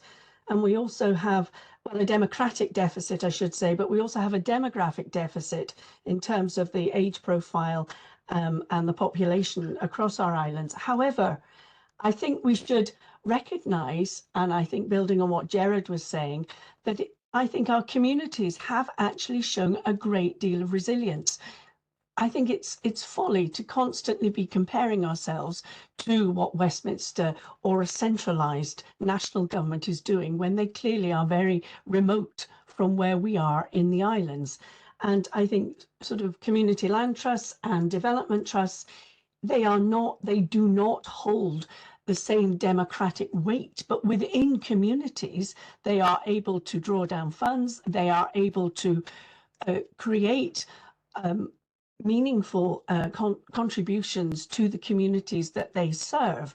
And in terms of defence, you know, well, I would argue Iceland, for example, has a population of 360,000, which is considerably less than what Scotland has, or any of our combined island communities, for example. But nevertheless, they're doing fine. Thank you.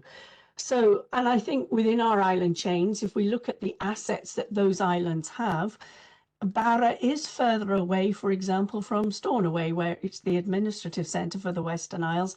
And you're absolutely right, Gerard. Barra does extremely well because in a way it makes the most of its a distance from the administrative centre.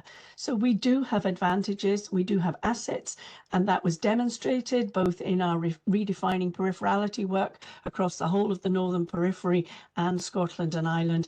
But also we saw that with our own eyes throughout COVID. The islands have an incredible resilience they've needed to have over generations. We also have that intergenerational knowledge. You know, we're not speaking to the crofters today, for example. They're not here, but those people carry a cultural inheritance of resilience within our islands, along with lots of other people who are not represented here today, who, you know, even though governments come and go, legislation come and goes, systems come and go, nevertheless, rather like the 80% of the world's biodiversity is just stewarded by 6% of the world's population, by Indigenous people. These people are carrying on their cultural inheritance of sustainability, irrespective of what we all sit around talking about. And I think we need to learn from them. Furthermore, they will have the keys for the future when, as you've already said, the global systems are going to collapse. So things like localized food supplies, crofting, low intensive farming, food production, and so on, its day is going to come. And I think we have a lot of assets in islands that really will lead the way to the future. But I thought some of your points, Gerard, about how we can build bridges out with our island communities, with international partners. And I think in Gaeldom, we've done a touch of that ourselves. I think that is the way to go. I think creating your own stamps, doing all that was a good idea. Well done. That was really good. Very good. Thanks, Gerard. Well, thank you very much, Fiona. Lots of very important, pertinent points there. Yeah, absolutely. It's not intentional that we haven't got crofters involved in the discussion, but we certainly like to have them because they are the bearers of tradition and keep the communities alive. Shetland here is a crofting community. I'm just looking out the window here at the sheep, and so thank you very much for directing our gaze in a slightly different way. And before I ask the others for their questions, maybe Gerard says he's still there, he's still awake, which is amazing. I wonder if you'd like to respond to Fiona.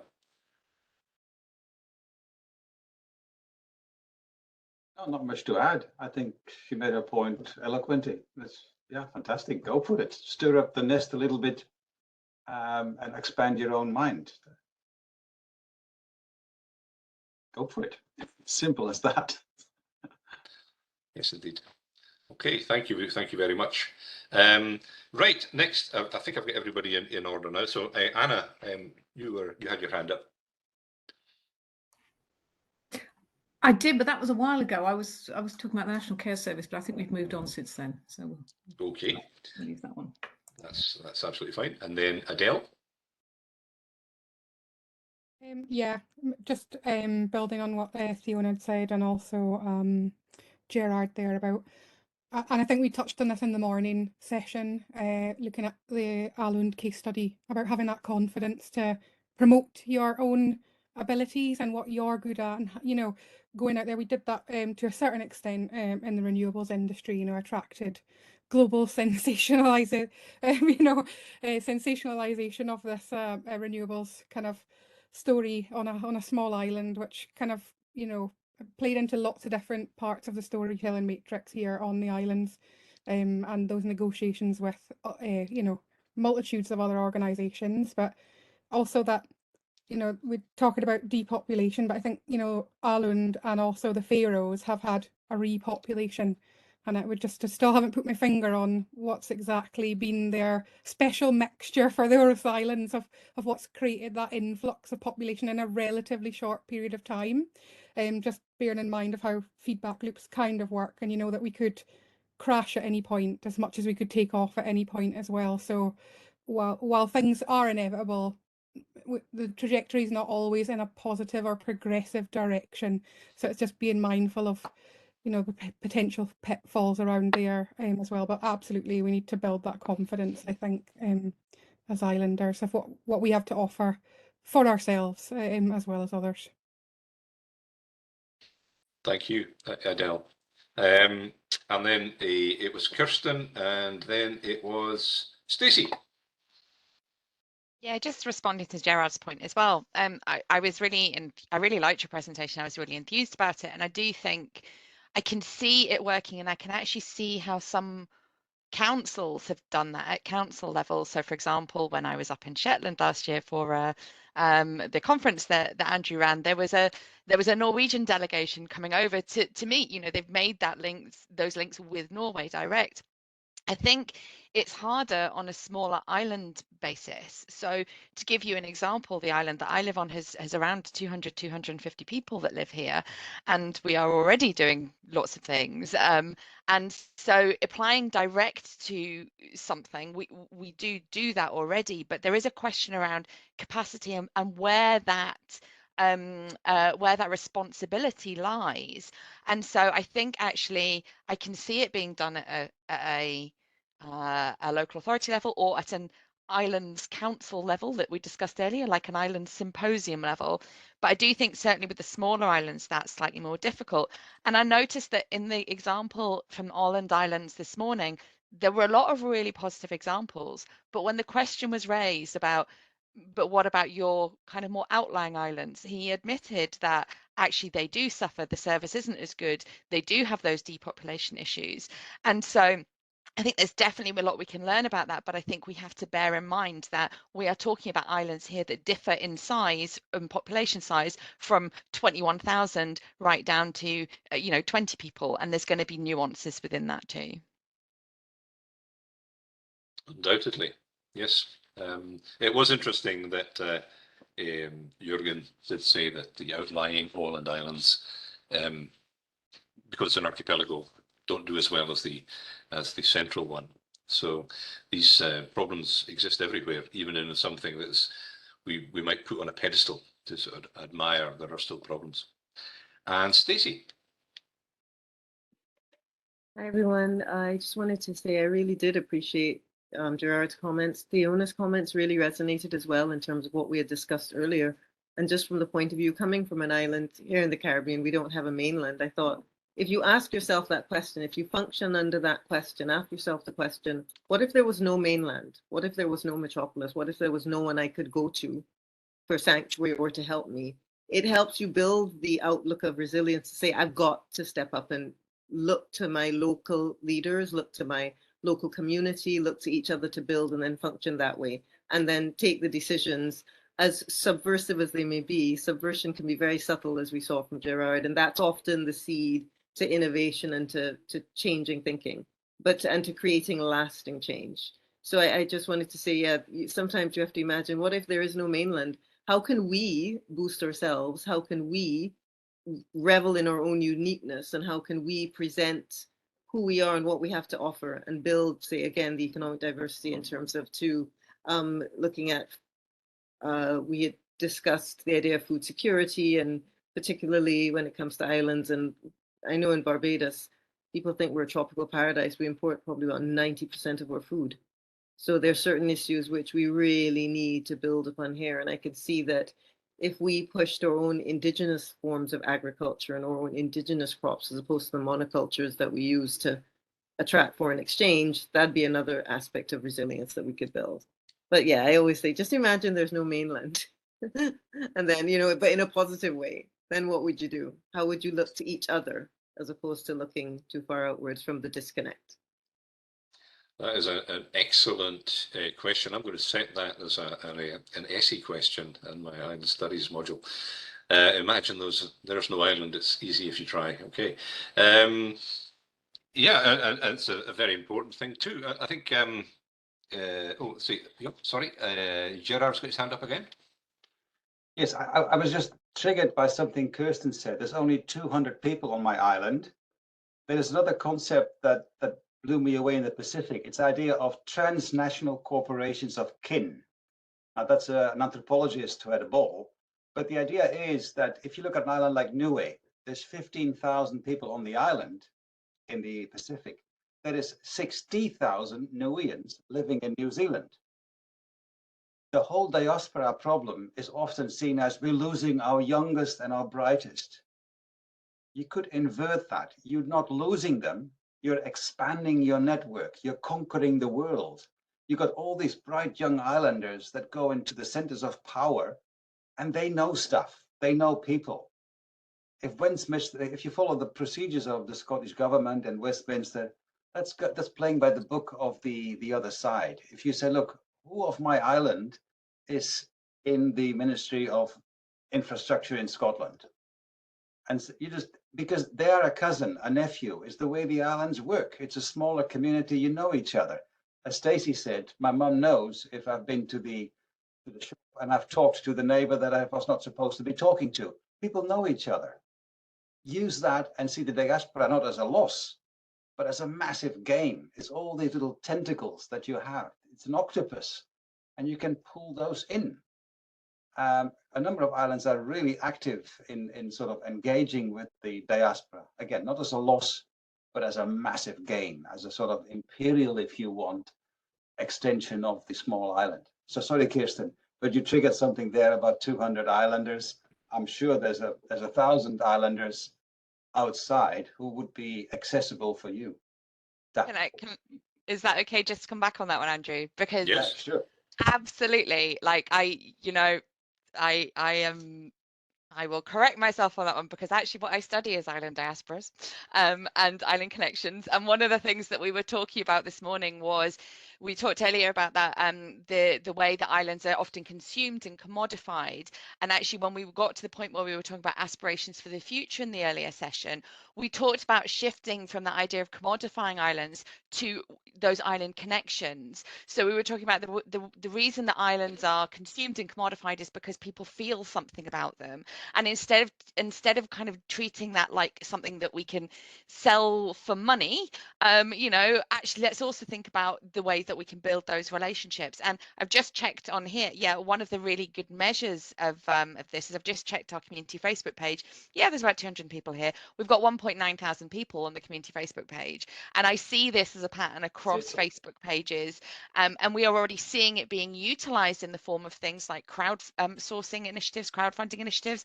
So islands that are currently being built, houses that are currently being built in Colonsea, they've got a crowdfunder going on for those to top up some money to get some additional kind of work done and balance out the funding. The crowdfunder is not all being funded by the 150 odd people that live there. It wouldn't be realistic if it was. So I am 100% on board with linking in to those kind of diaspora that are out there.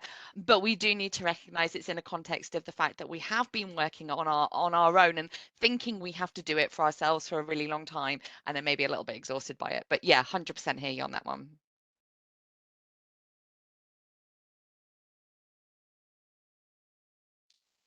Yes, the diaspora is very important here in Shetland as well. There are Shetlanders all over the world in various roles. It's important to try and pick up on that.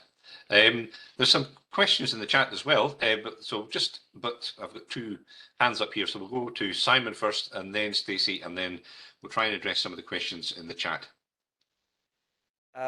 A couple of comments. First one is a bit of a cheeky one. We have an archipelago of sorts of privilege that runs Britain already. It's called Eton. So I'm a little bit reluctant to go down the imperial ambitions line for the islands. But the other thing to say is that those Facebook supporters that you've got on your small island are probably not just kin. They're probably favourably disposed complete strangers. And actually, you know, there is a lot of goodwill out there towards the islands, and I think that is mobilizable. And it's really important that we don't turn inwards too much. We actually do maintain those links with wider society and remain open societies. We have got we've got a choice to be more insular in a narrow social sense, or to be open societies. And I think we become better versions of ourselves when we're open.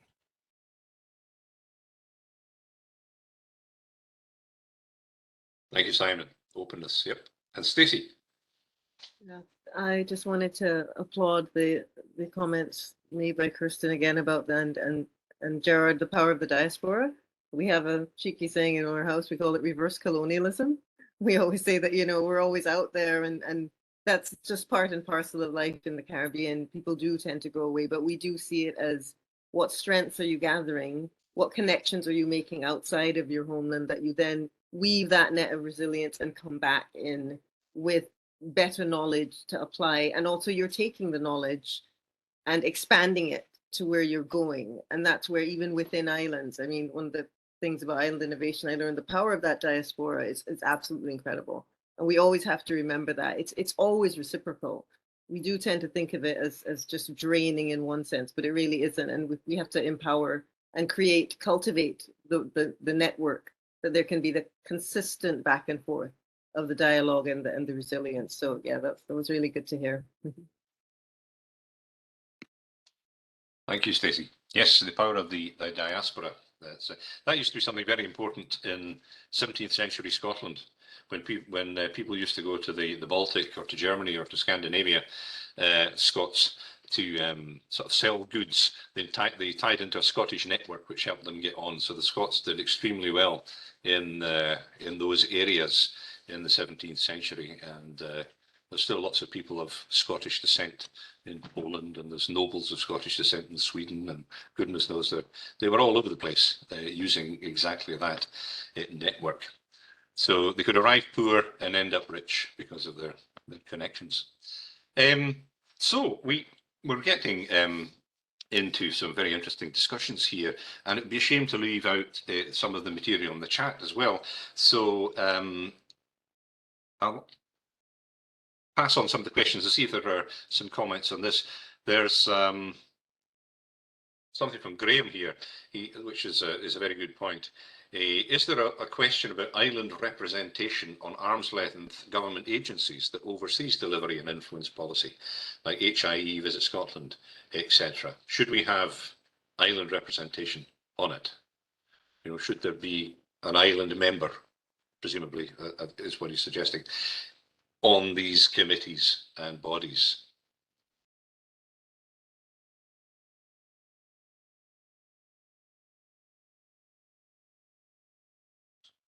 Kirsten.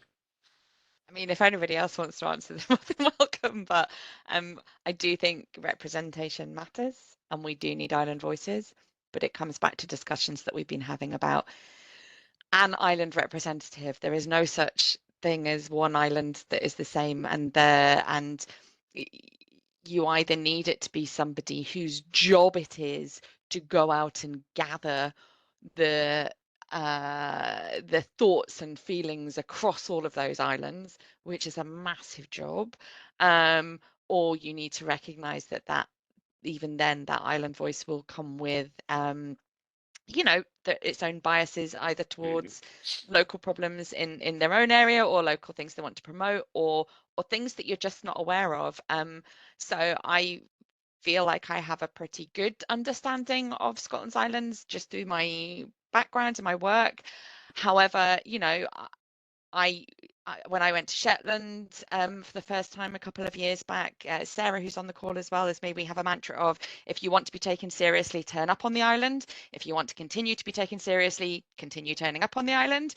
And that's because when I went to Shetland, I'm like, there's all this stuff I knew, but it took all those pieces clicked into place a little bit more firmly, and I understood more once I got there. So I think definitely representation matters, but the problem that it could lead to is having the tokenism of, well, we have one person representing islands on this organisation, so we don't really need to go out and seek the views of a wider range of islands. Yeah, that's a very good response. And what you're saying about having to be on the islands to see what they're like, because they're all different, is something that Sarah picks up on in the chat here as well. The point she makes, every island is different, and we'll have a different relationship with every layer of government and decision makers. So that's absolutely right. So we need to move away from focusing on the island challenges, because there will be variants, so there'll be different ones for different islands, but look at the governance structures in place. So maybe we should start moving on to that aspect of our discussions this afternoon. Okay, I will just go down a bit. Some very interesting other comments as well. Habitability plan on Chukar in the Åland Islands. Okay, that is very good. So, okay. Right, let's see where we got with this then. I want to move on from the current situation and think about the future, because, we could talk about the present for hours. So let's see. So what were the main challenges that people have come up with? Now, we've actually discussed a whole range of others in our chat, but some that have come up that are absolutely relevant and things that should be addressed for the future. Transport links. I mean, the Åland Islands, they control their own transport. The Faroe Islands control their own transport. Scottish Islands don't control their own transport. So it's definitely something we could be picked up on there. Yes, Terry said sort of responding to the climate challenges. Well, that's we know what's happening out there. So, and the Scottish Islands will be affected. And then Sarah, the dysfunctional governance structures. Yeah, which is what we're sadly climate. Yep, yeah, absolutely. Okay.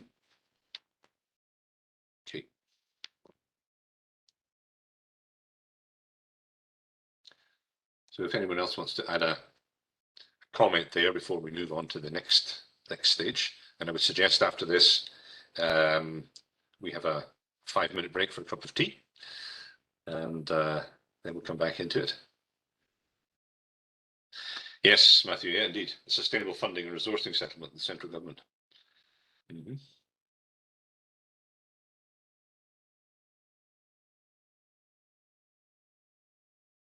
Okay. So one other person contributing.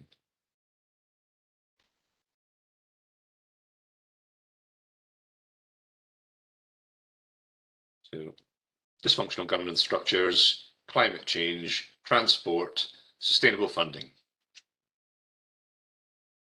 and being taken seriously. Because as Gerard said, nobody really cares about the islands apart from those who are on the islands. So you have to fight your case the whole time to be listened to. Okay. Right, we'll stop that one just now. And just stop that. Okay.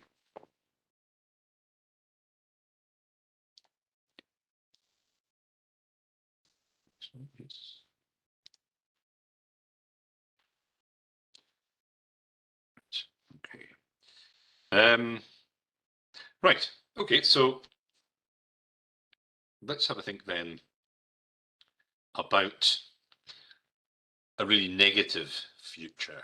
Now, some of those who were involved this morning have already imagined the negative futures, and I will put up some of this information while we stop just for a grab ourselves a cup of tea. Where's it gone? Hang on.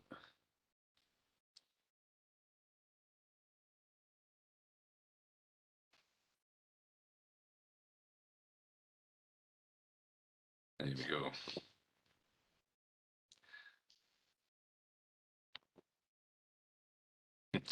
Yeah, Thomas says there in the chat, one of the comments I received from a member of the public, if they wanted to be connected, then they wouldn't live on the islands. Well, it's our own fault. There we go. Right, well, we've had a look at that. This is from this morning, so people can read this later on. We'll just go down. To advise not looking at it too closely, it will just make you feel seasick. So,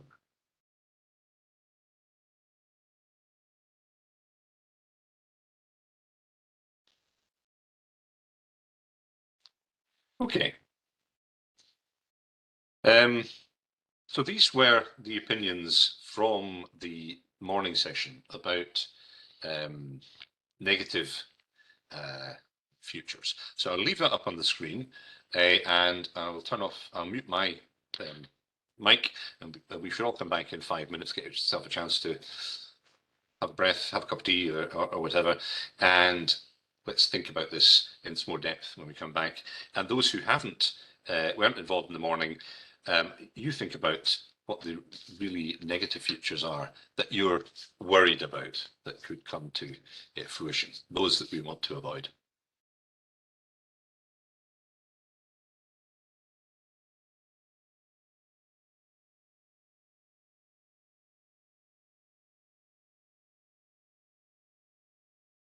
The screen again. So I'll share the screen again, and there's another Slido has now opened, another Slido question, which is relevant to this, which is recommendations of how to avoid the unpleasant futures highlighted in this series of comments. Now, some of you again in the morning already contributed to that, but it'd be nice to know if you've got further thoughts on that, and see what other people are thinking about it. But first of all, I guess you want to know what some of the comments were about, say, the poor and the scenarios. And unfortunately, it doesn't quite fit on the full screen, so I'll open it up and then I'll run through it. So there were some challenging times ahead, it would seem, from this session. So I did get people to think about the worst case scenarios. So extreme weather events and sea level rise wiping out communities and infrastructure. Scottish Government decides addressing these challenges is too expensive for islands with small populations and decides to evacuate them. Okay, good thoughts. More jobs than people. Here too. Okay. Shetland already has more jobs than people, combined with a severe lack of housing, not a good combination. Exactly. So progression into the future of the existing situation. And another one to do with depopulation. The perception of it might be cheaper to depopulate islands is often based on the current situation, which is relative underinvestment. If we look instead about the potential of islands, things might look different. Well, that's actually a bit of a positive one. So how did that sneak in there? So that's part of the answer to the Scottish Government deciding that we're too much bother and it'd be cheaper to give us £50,000 each to settle on the mainland. Well, funny, that never came up as an option, but there you go. Then access to travel is increasingly dependent on being able to pay up front in order to get the date you need. For those on islands who can't afford that, that's a real issue. And that's something that Adele brought up earlier as well. And it's increasingly something that we all suffer here, despite our supposed cheaper sort of flights. And the other thing is, of course, that if anything is under the title of business, you don't get a cheaper flight. So that doesn't help in that way. Okay. And then realistically, we cannot expect national governments to spend millions on maintaining tiny populations if resources become tighter in future. In the worst case scenario, we may see some smaller islands abandoned and resources concentrated on a few of the larger islands to keep them viable places to live. Okay. Well, we've seen this sort of practice in Newfoundland, of course. Essential travel routes being advertised predominantly for tourism when it should be lifeline links first. Well, again, this is people's comments about things that are actually currently happening today and still imagined still to be with us in the future. Neoliberal policies that reflect neoliberal economics, competition versus collaboration.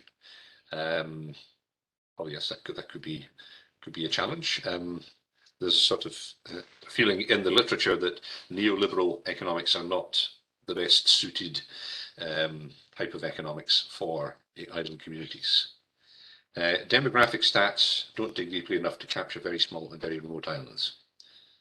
Okay, that's just an absolutely true comment. And then the question of Disneyfication came up.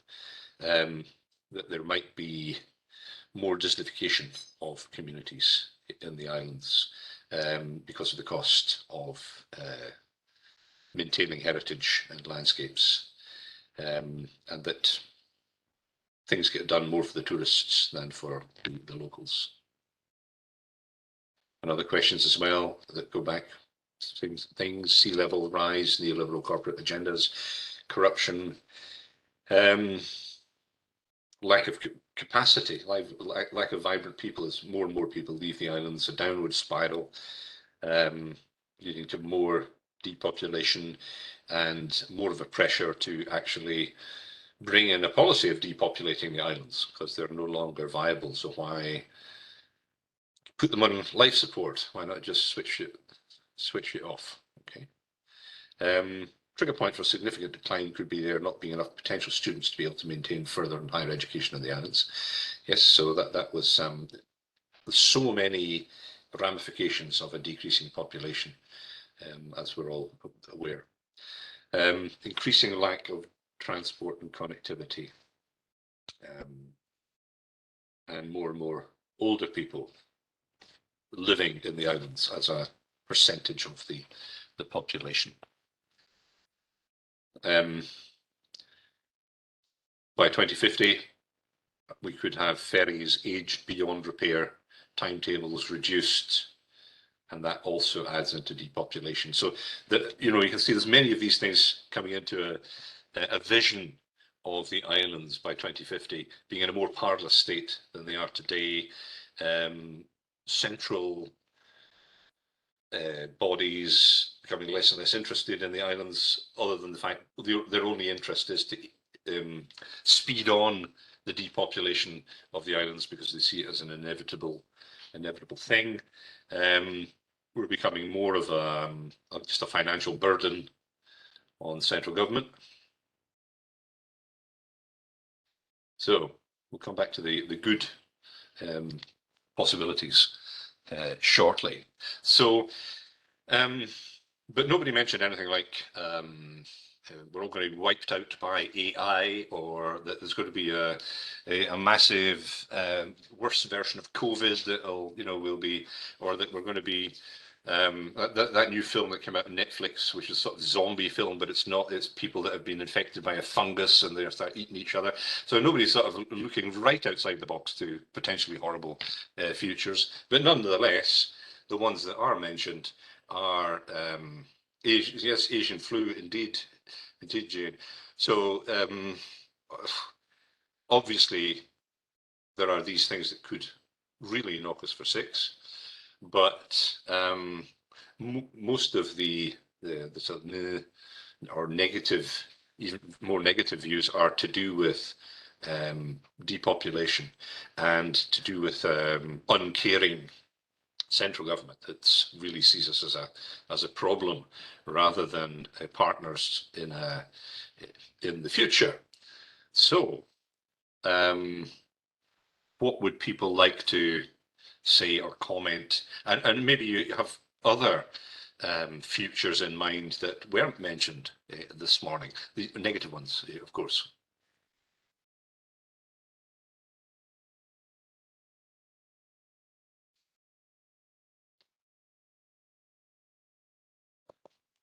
Simon, you also have some interesting negative perspectives on things.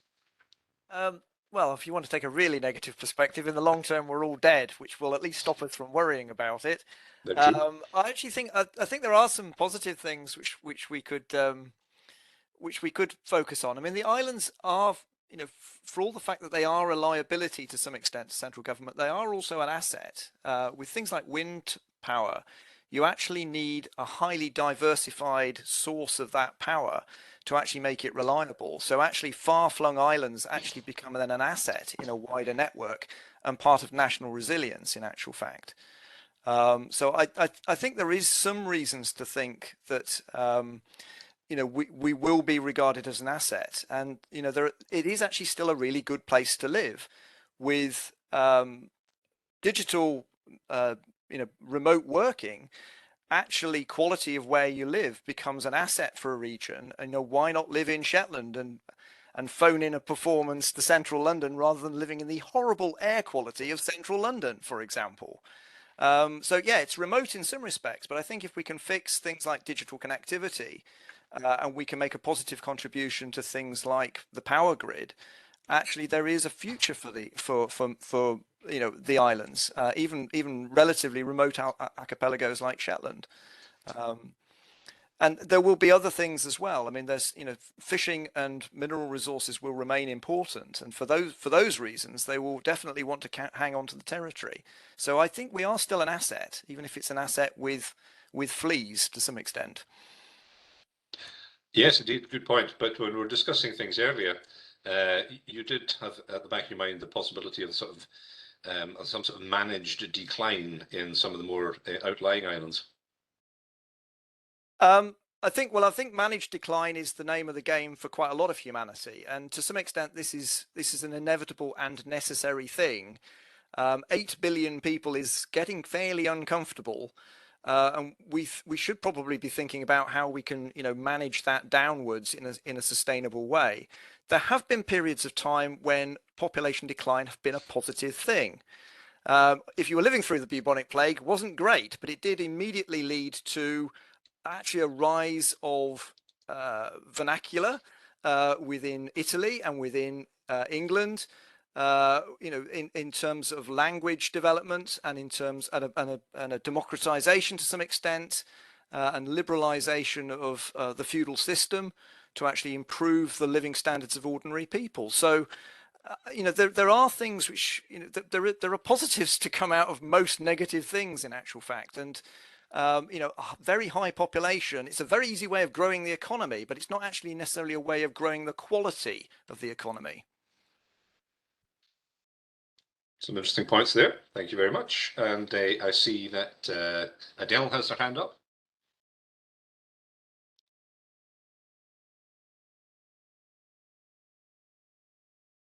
Sorry, I pressed the wrong button there.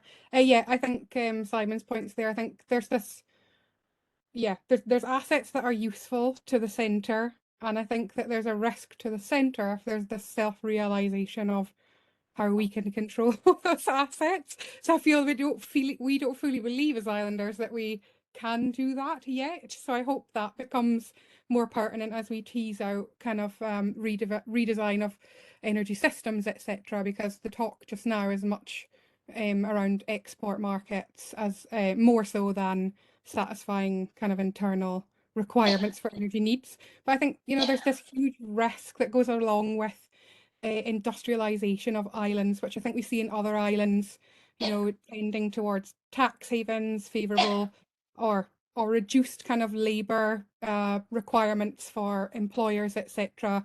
And then they're so transient that they leave such a damaging circumstance behind when we move on to the next whatever trend is industrialization. So I think that we have to be careful around renewables. There's a huge opportunity there, great good things that can come where it's well managed, but there is a risk if we're looking at negative futures of export large scale industrialization of some of the islands as well, which kind of we should be managing carefully. Yeah, and I think putting what you've said together with what Simon was saying, and with what I remember the Faroese person that I was talking to, our geopolitical position shouldn't be forgotten. That is an asset in and of itself, particularly with the situation now with Britain outside of the EU and with more activity from Russia. Shetland, Orkney, and particularly the Outer Hebrides are geopolitically important, and we shouldn't forget that. And now we're economically important as far as sustainable energy goes, but we have to make sure that we're part of, as Lynn says there, and then a dialogue between national and local government, so that we are part of the decisions that are made are relevant to us.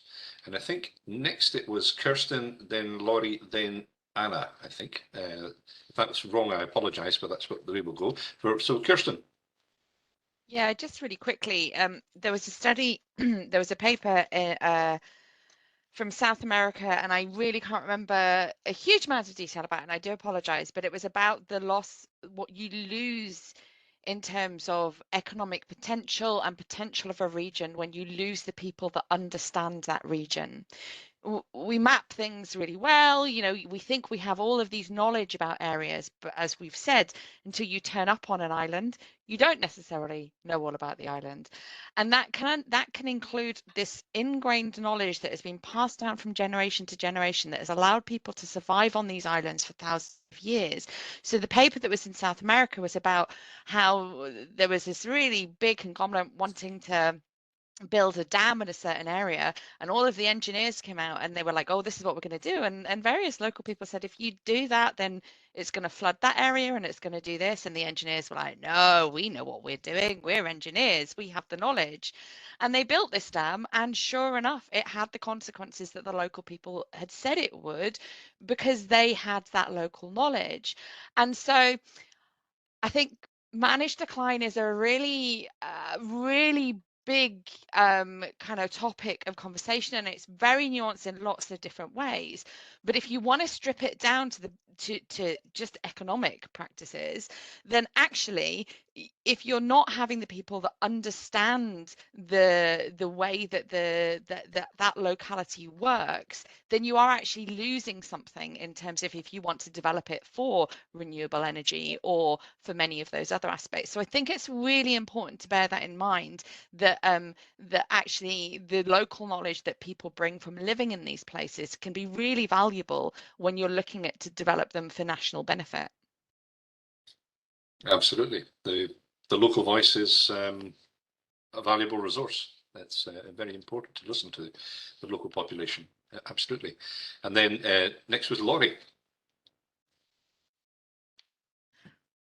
Just following on that, thinking about the cod collapse in Newfoundland, the fishermen were telling the National Fisheries and Oceans, which was a national organization, that for decades, and then suddenly, yeah, just collapsed and what happened, right? And destroyed a whole livelihood. So my point was about, again, we were talking earlier about transportation linkages and about getting rid of the spoke and hub model and going more, as Gerard said, P to P, point to point. That's metaphorically what we're doing here, right? We're learning from one another, from islands, and we're teaching our students. Andrew and I both have classes, and I know others around here are participating in various ways of learning what's important for islanders and island ways of life and islandness and those really special qualities of living on an island that how could people not think of it as being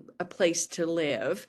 And so then communicating, corresponding with one another, sharing those lessons, adapting them to each other. So I think that if we can continue doing that, it's such a rich discipline, if we want to call it academic discipline, that and we've got all of these great organizations that are in various parts of the world, plus the ones that are coming together to share all of these stories. So I applaud you, Andrew, for this event here and bringing the rest of us in who are from around the world, that we can bring our perspectives as well, and everybody else who's joined in. So thank you.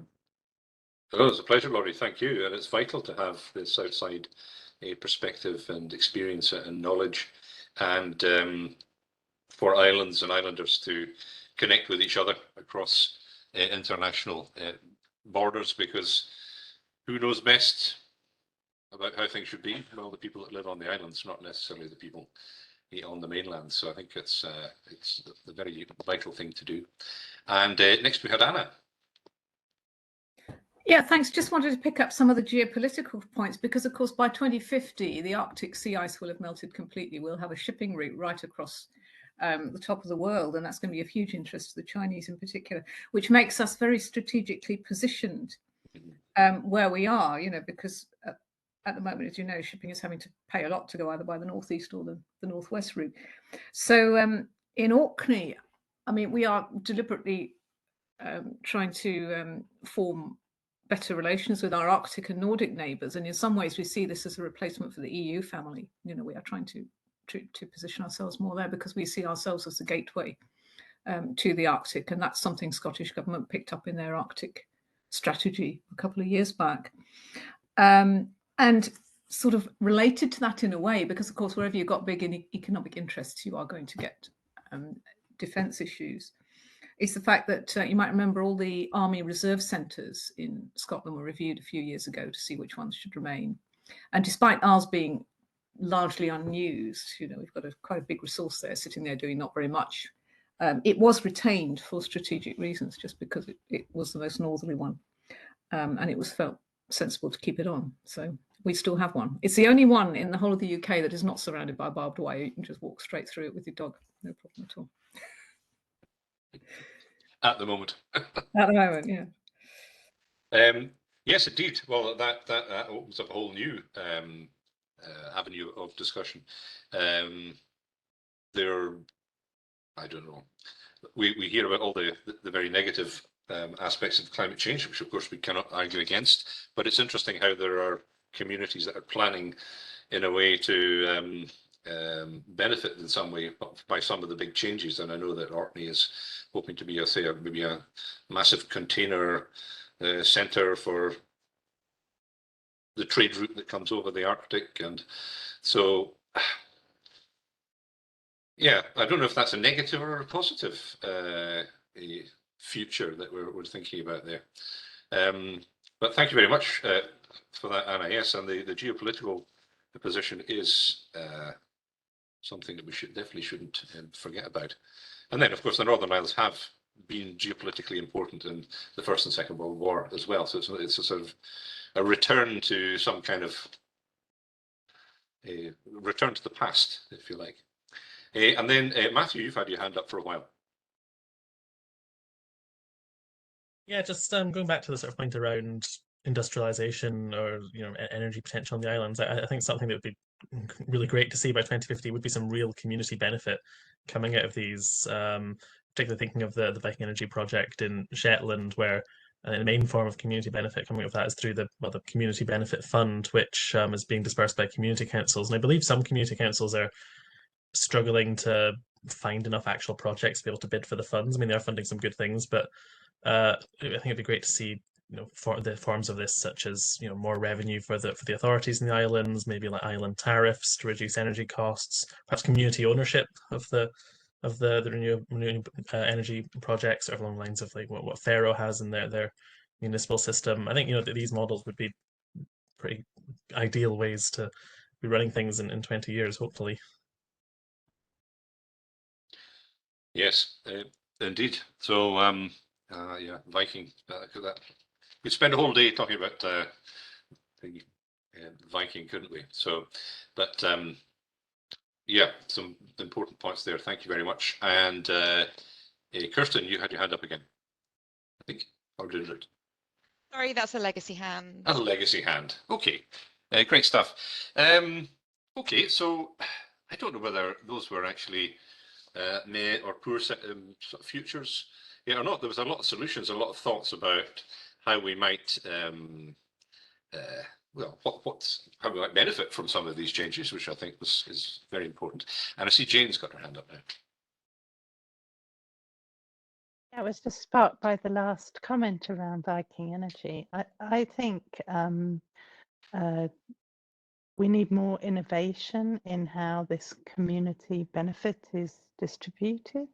And I think a group like this might be able to think about that and make some recommendations in that space, because the ability to keep dreaming up projects to, kind of grasp money from this thing is just ridiculous. So I really truly believe that there are better ways of doing this. That's not to say that there shouldn't still be some money distributed in that way, but actually we do need to benefit from this, and we're not really at the moment. Well, that would very much like to chat to you about that in future. So that's very good. I think, let's see if I get this right. I think it was Terry. I think you got your hand up first. Just a simple thought that if an island has got more resources than it actually needs, I think we all know of island communities that do need the resources for a particular project. So I'm inspired by a man in the Western Isles who says the hydrogen economy is coming, and we have the opportunity to put in a stake for community-owned hydrogen right from the start. And I think that just doing a pilot on one island might be a start, but I think the shared experience and technology around all the islands, with a bit of academic steerage. You've got scientists in the UHI somewhere, have you? Or are you all just social media freaks? No, only some of us are social media. If you've got the scientists to back it up. We have scientists, yeah. Yeah, it's just a paradox. I mean, circular economy, as long as we're all paying electricity bills to beneficiaries who are not on our islands, that's a gaping hole in our circular economies. And we've got the resources on our doorsteps to plug that gap and keep all the money in an island context. I do think that's a way forward for island wealth. Thank you very much. Yeah, that is well worth pondering. Thank you. And no, but we do have some top of the range scientists working at UHI as well, so they could look into that. But yeah, I'll note that down. Thank you. That's a good thought. Then it was Simon, I think. Yeah, I mean, the answer to the idea of cheaper tariffs for regions that are generating electricity, I think is a viable one. I think the answer to how do we think of ways to spend the the charity dividend or whatever is kind of a false question. I mean, this should be taxed properly. Philanthropy isn't the right answer, and greenwashing isn't the right answer for how we manage this. We need to tax these companies appropriately. And then we'd have the money to actually pay for social care for the elderly, and to have a properly funded national health service and things like that. That's the actual answer. I think so. This is a bit of a scattergun. The hydrogen economy is a bit of a misnomer. Hydrogen is even more difficult to move around than electricity is. So it's I think if when that technology works, eventually it might be useful as a way of storing energy that's surplus to immediate requirements from renewables generation. But I think I mean, certainly for places like Shetland, just getting networked is the getting the electricity into the national grid is probably the more viable answer.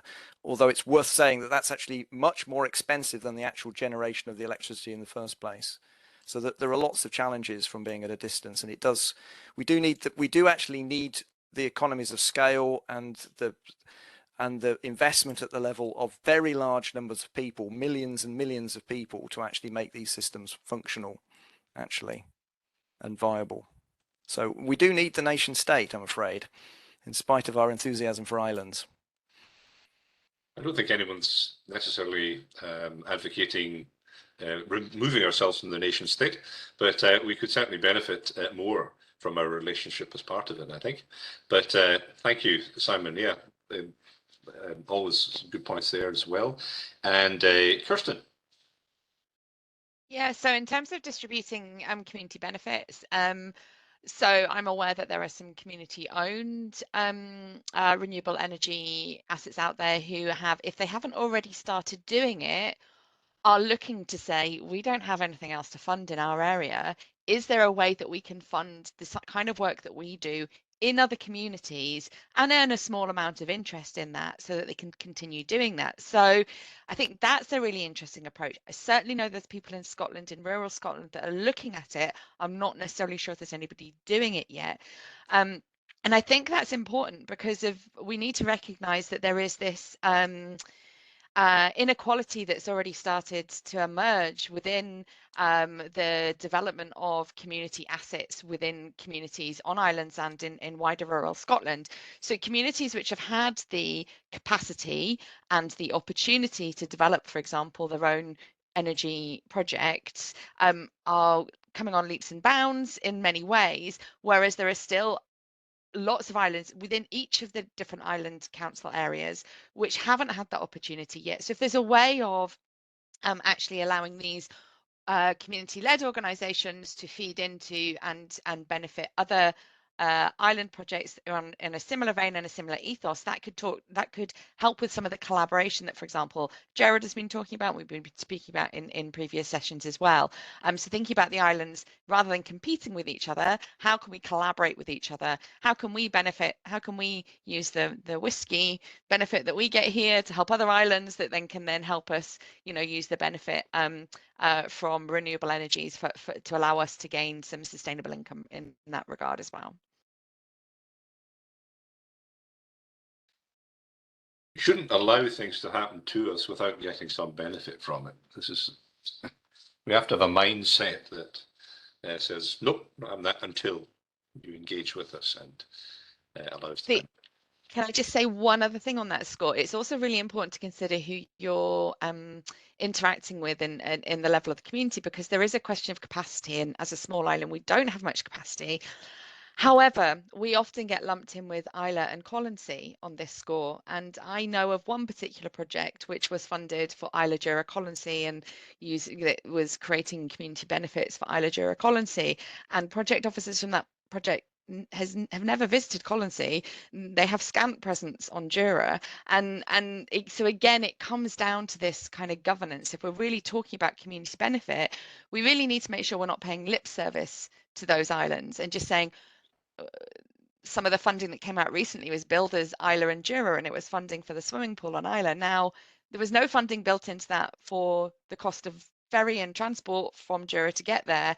So why is that being billed as Isla and Jura, and something in Oban isn't being billed as Mull and Iona as well, for example? So I think we need to think about what we mean by community level as well. But it's definitely worth thinking about it from that community level. Absolutely, definitely. And Adele, you've got your hand up. Yeah, just to say, I had the pleasure of driving a hydrogen vehicle for a year in my previous job role, and it works. I can confirm across the board the availability of the fuel was really good. But also, I think, to me, the interconnectors are like a bit of an enigma. There's this obsession with getting this interconnector, and I can see the benefit. Where we're ramping down oil and gas infrastructure, and then we're going to have an alternative option. So, electricity networks across the different islands, are very different shapes. So Shetland's one was very scant. So you can see how that would improve the kind of electricity infrastructure. But now we're looking at the electricity market, and the costs are extortionate for householders, for businesses. So we're now all being pushed towards electricity, which was greener, or is greener in our areas, but now is significantly more expensive than the fossil fuel alternatives, which are also increasing in price. So I feel like there's this strange kind of dichotomy with, there's almost this obsession with getting the interconnector and transporting the energy back down the line to guarantee a very small cost per unit of energy, where actually, should we be looking at it the other way as a provision of service? That's something that's worth funding.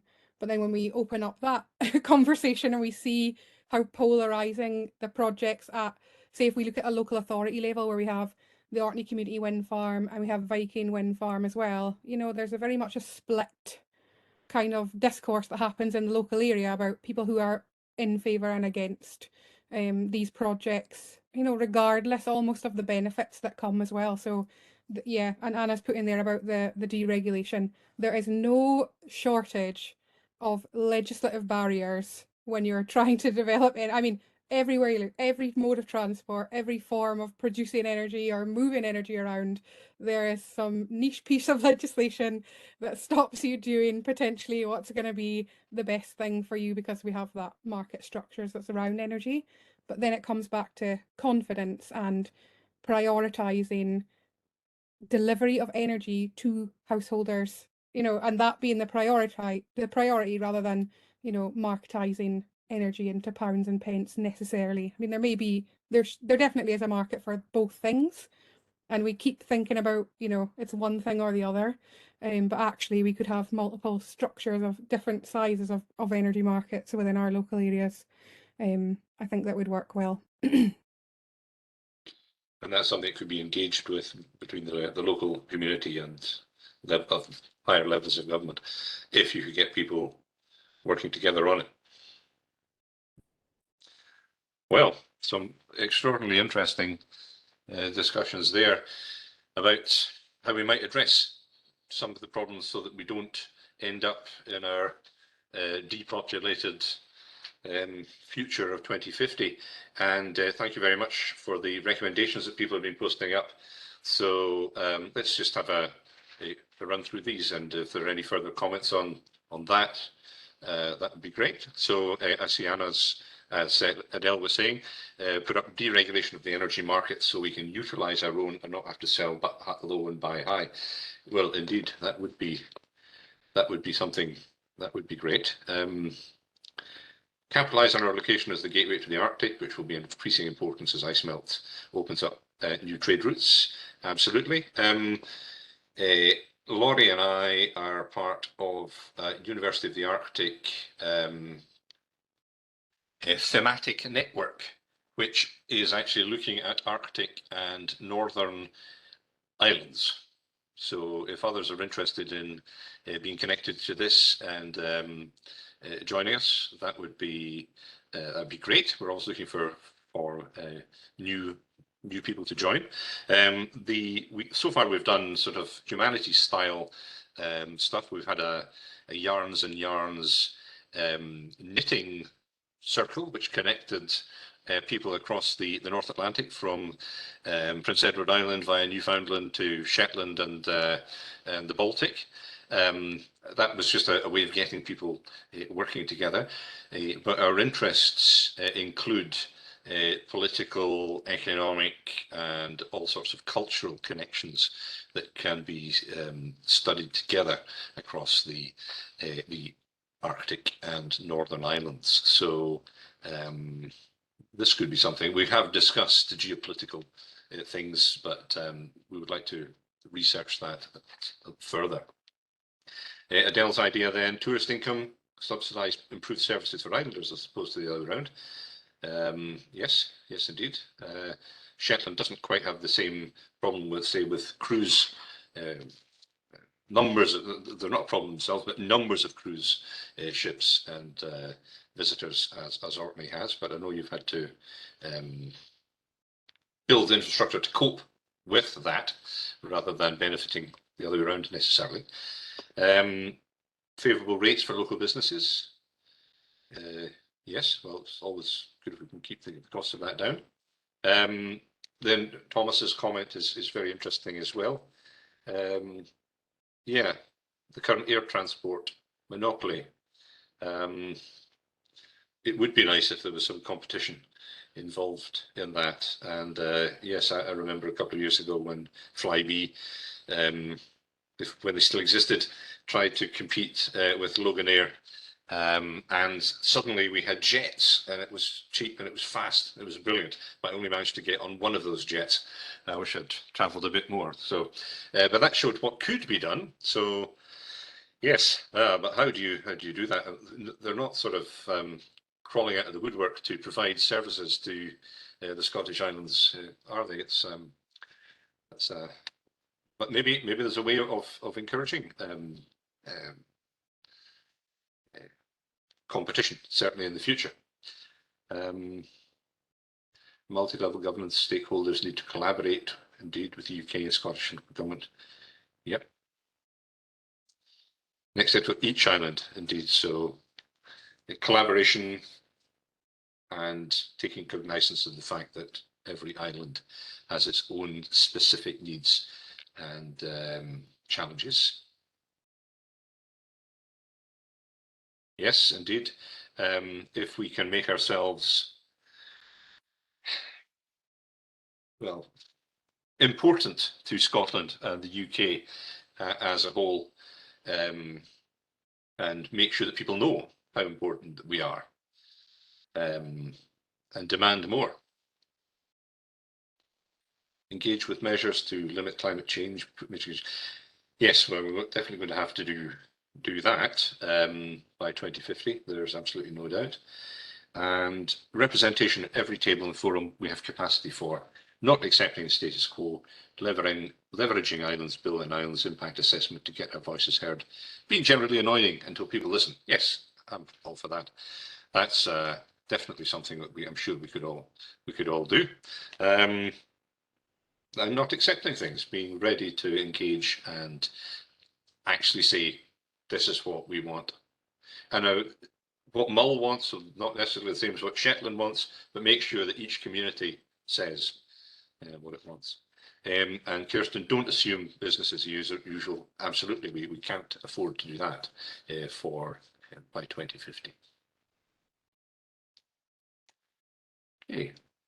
Does anyone have any, I was going to say mad recommendations? That's not quite what I mean, but sort of really out there recommendations about what the islands need to do by 2050 to have the sort of glowing future. So far, most of these comments, wonderful as they are, they've been how to mitigate sort of what might happen to us, which is absolutely what the question asks. So the next thought is there other things that we could do that are there to generate a glowing future rather than try to cope with problems that might be coming down the line?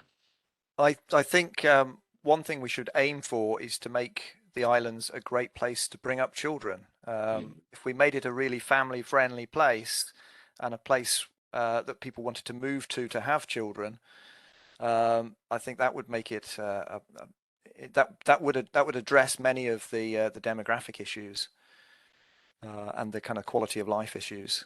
I think that's potentially the answer for the islands, actually, because they are generally a great place to have family. Indeed, yes. That's thank you, Simon. I like that one. And then it was Kirsten. Whilst I agree with that, and I think there is a lot of work that's done on that already, we have to recognise that Scotland has a well below replacement birth rate, and the largest single share of households in Scotland are single person households. So we do need to be careful if we're putting all our eggs in one basket in terms of families, and recognise that actually as a nation as a whole, the demographics is changing. So that either requires a radical overhaul of immigration policy, which is reserved to Westminster, or at the same time a recognition that actually you don't have to be in a couple and have children in order to contribute. So I think it's really important to think more widely, and definitely this is, I never say this is at the expense of, we shouldn't be encouraging families to be there. Of course we should, but we need to recognize that they're increasingly shrinking within our nation as a whole, and therefore we think we need to look at it as a more holistic approach. But both are encouraging people to come and live here, live and work, which of course is, there's a lot of work being done by the various authorities in the island councils to do that. But we need to think of more ways and probably have to spend more money on doing that. And then we also have Terry. Hello, Terry. I just wanted to flag up primary schools as being a key sustainability indicator for island communities. We've faced the situation 2 or 3 times here on Mull and Iona of numbers in the primary school getting down so low, and that's where the community trust has stepped in and put its shoulder to the wheel and got new houses built where 20 years ago everybody said, you'll never have community-led housing. And we've had houses built to save those primary schools. But in other ways, there's my question about what are we talking about for sustainable islands if we are going to say, well, in 50 years' time, there'll be 3 Orkney Islands and a couple in the Western Isles and some Shetlands and some Argyll Islands that aren't going to be habitable anymore. Let's get that information shared with Holyrood and Westminster, because they have got people in those organisations whose job it is to hear our concerns. And I think I've always thought that academics somehow lend an air of credibility to island ranters, that you can perform a positive mediation service to get us all round the table, where if we were to, well, we've done it, we've had MP, MSP and councillors at a meeting, but it was a bit of a thing to organise just to talk about local energy on islands. But I don't know that it's happened since. And that's the sort of role that UHI, with the appropriate departments, could be really helpful in. Just my thoughts. Help us define sustainability for each island. I like that. That is a very important one, and providing a forum for island ranters as well is a good one too. But yeah, every island absolutely has these different needs. What's sustainable for one is not sustainable for another, and we have to make people who have the wherewithal to make the changes necessary aware of the facts. So thank you for that. I must say it's great to have somebody from Mull as part of these, because sometimes we don't have as much as many people from, say, the Argyll Islands as we'd like in some of these discussions. So it's great to have you there. We find that Mull is sometimes overrepresented because we've been in the vanguard of doing that thing of getting local government, Scottish government and UK government all singing, and Brussels all singing off the same song sheet, a project at a time. And I think that is the crucial way forward, that unless we've got everybody acting in sync and understanding each other's agendas, then that's going to be a problem. And good luck to UHI sorting it out. We'll need it. Well, thank you very much. And next, Stacey's got her hand up. Yes, I just wanted to link. I was really glad to hear Terry mention primary schools. It kind of links obliquely to the point I wanted to make about how do we create that sense of resilience and island pride. And I think if we could create some educational and sustainability curricula that can be put into schools from a much earlier age than happens right now, or either that or it's non-existent, and create learning that's a lot more experiential to connect children and connect islanders more with their islands. I mean, there is this diasporic drive, but there's a way that I know when you're intimately connected to the landscape, it becomes part of who you are.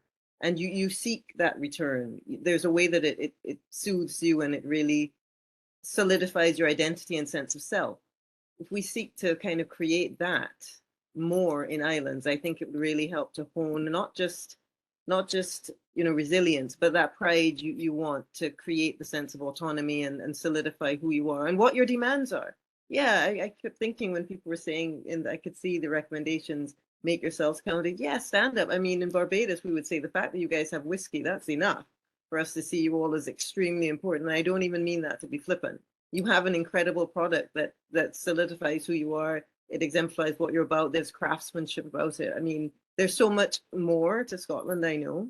It's interesting, actually, when I think I saw someone in the chat mention the Scotland being all over the world and part of the diaspora. I actually do have Scottish ancestry through St. Vincent, where I'm from. My family heralds we have a family tree way back to the Cameron clan in Scotland. And interestingly enough, one would not think to look at me, but yeah. So it's interesting how there's so many parts and parcels of who we all are.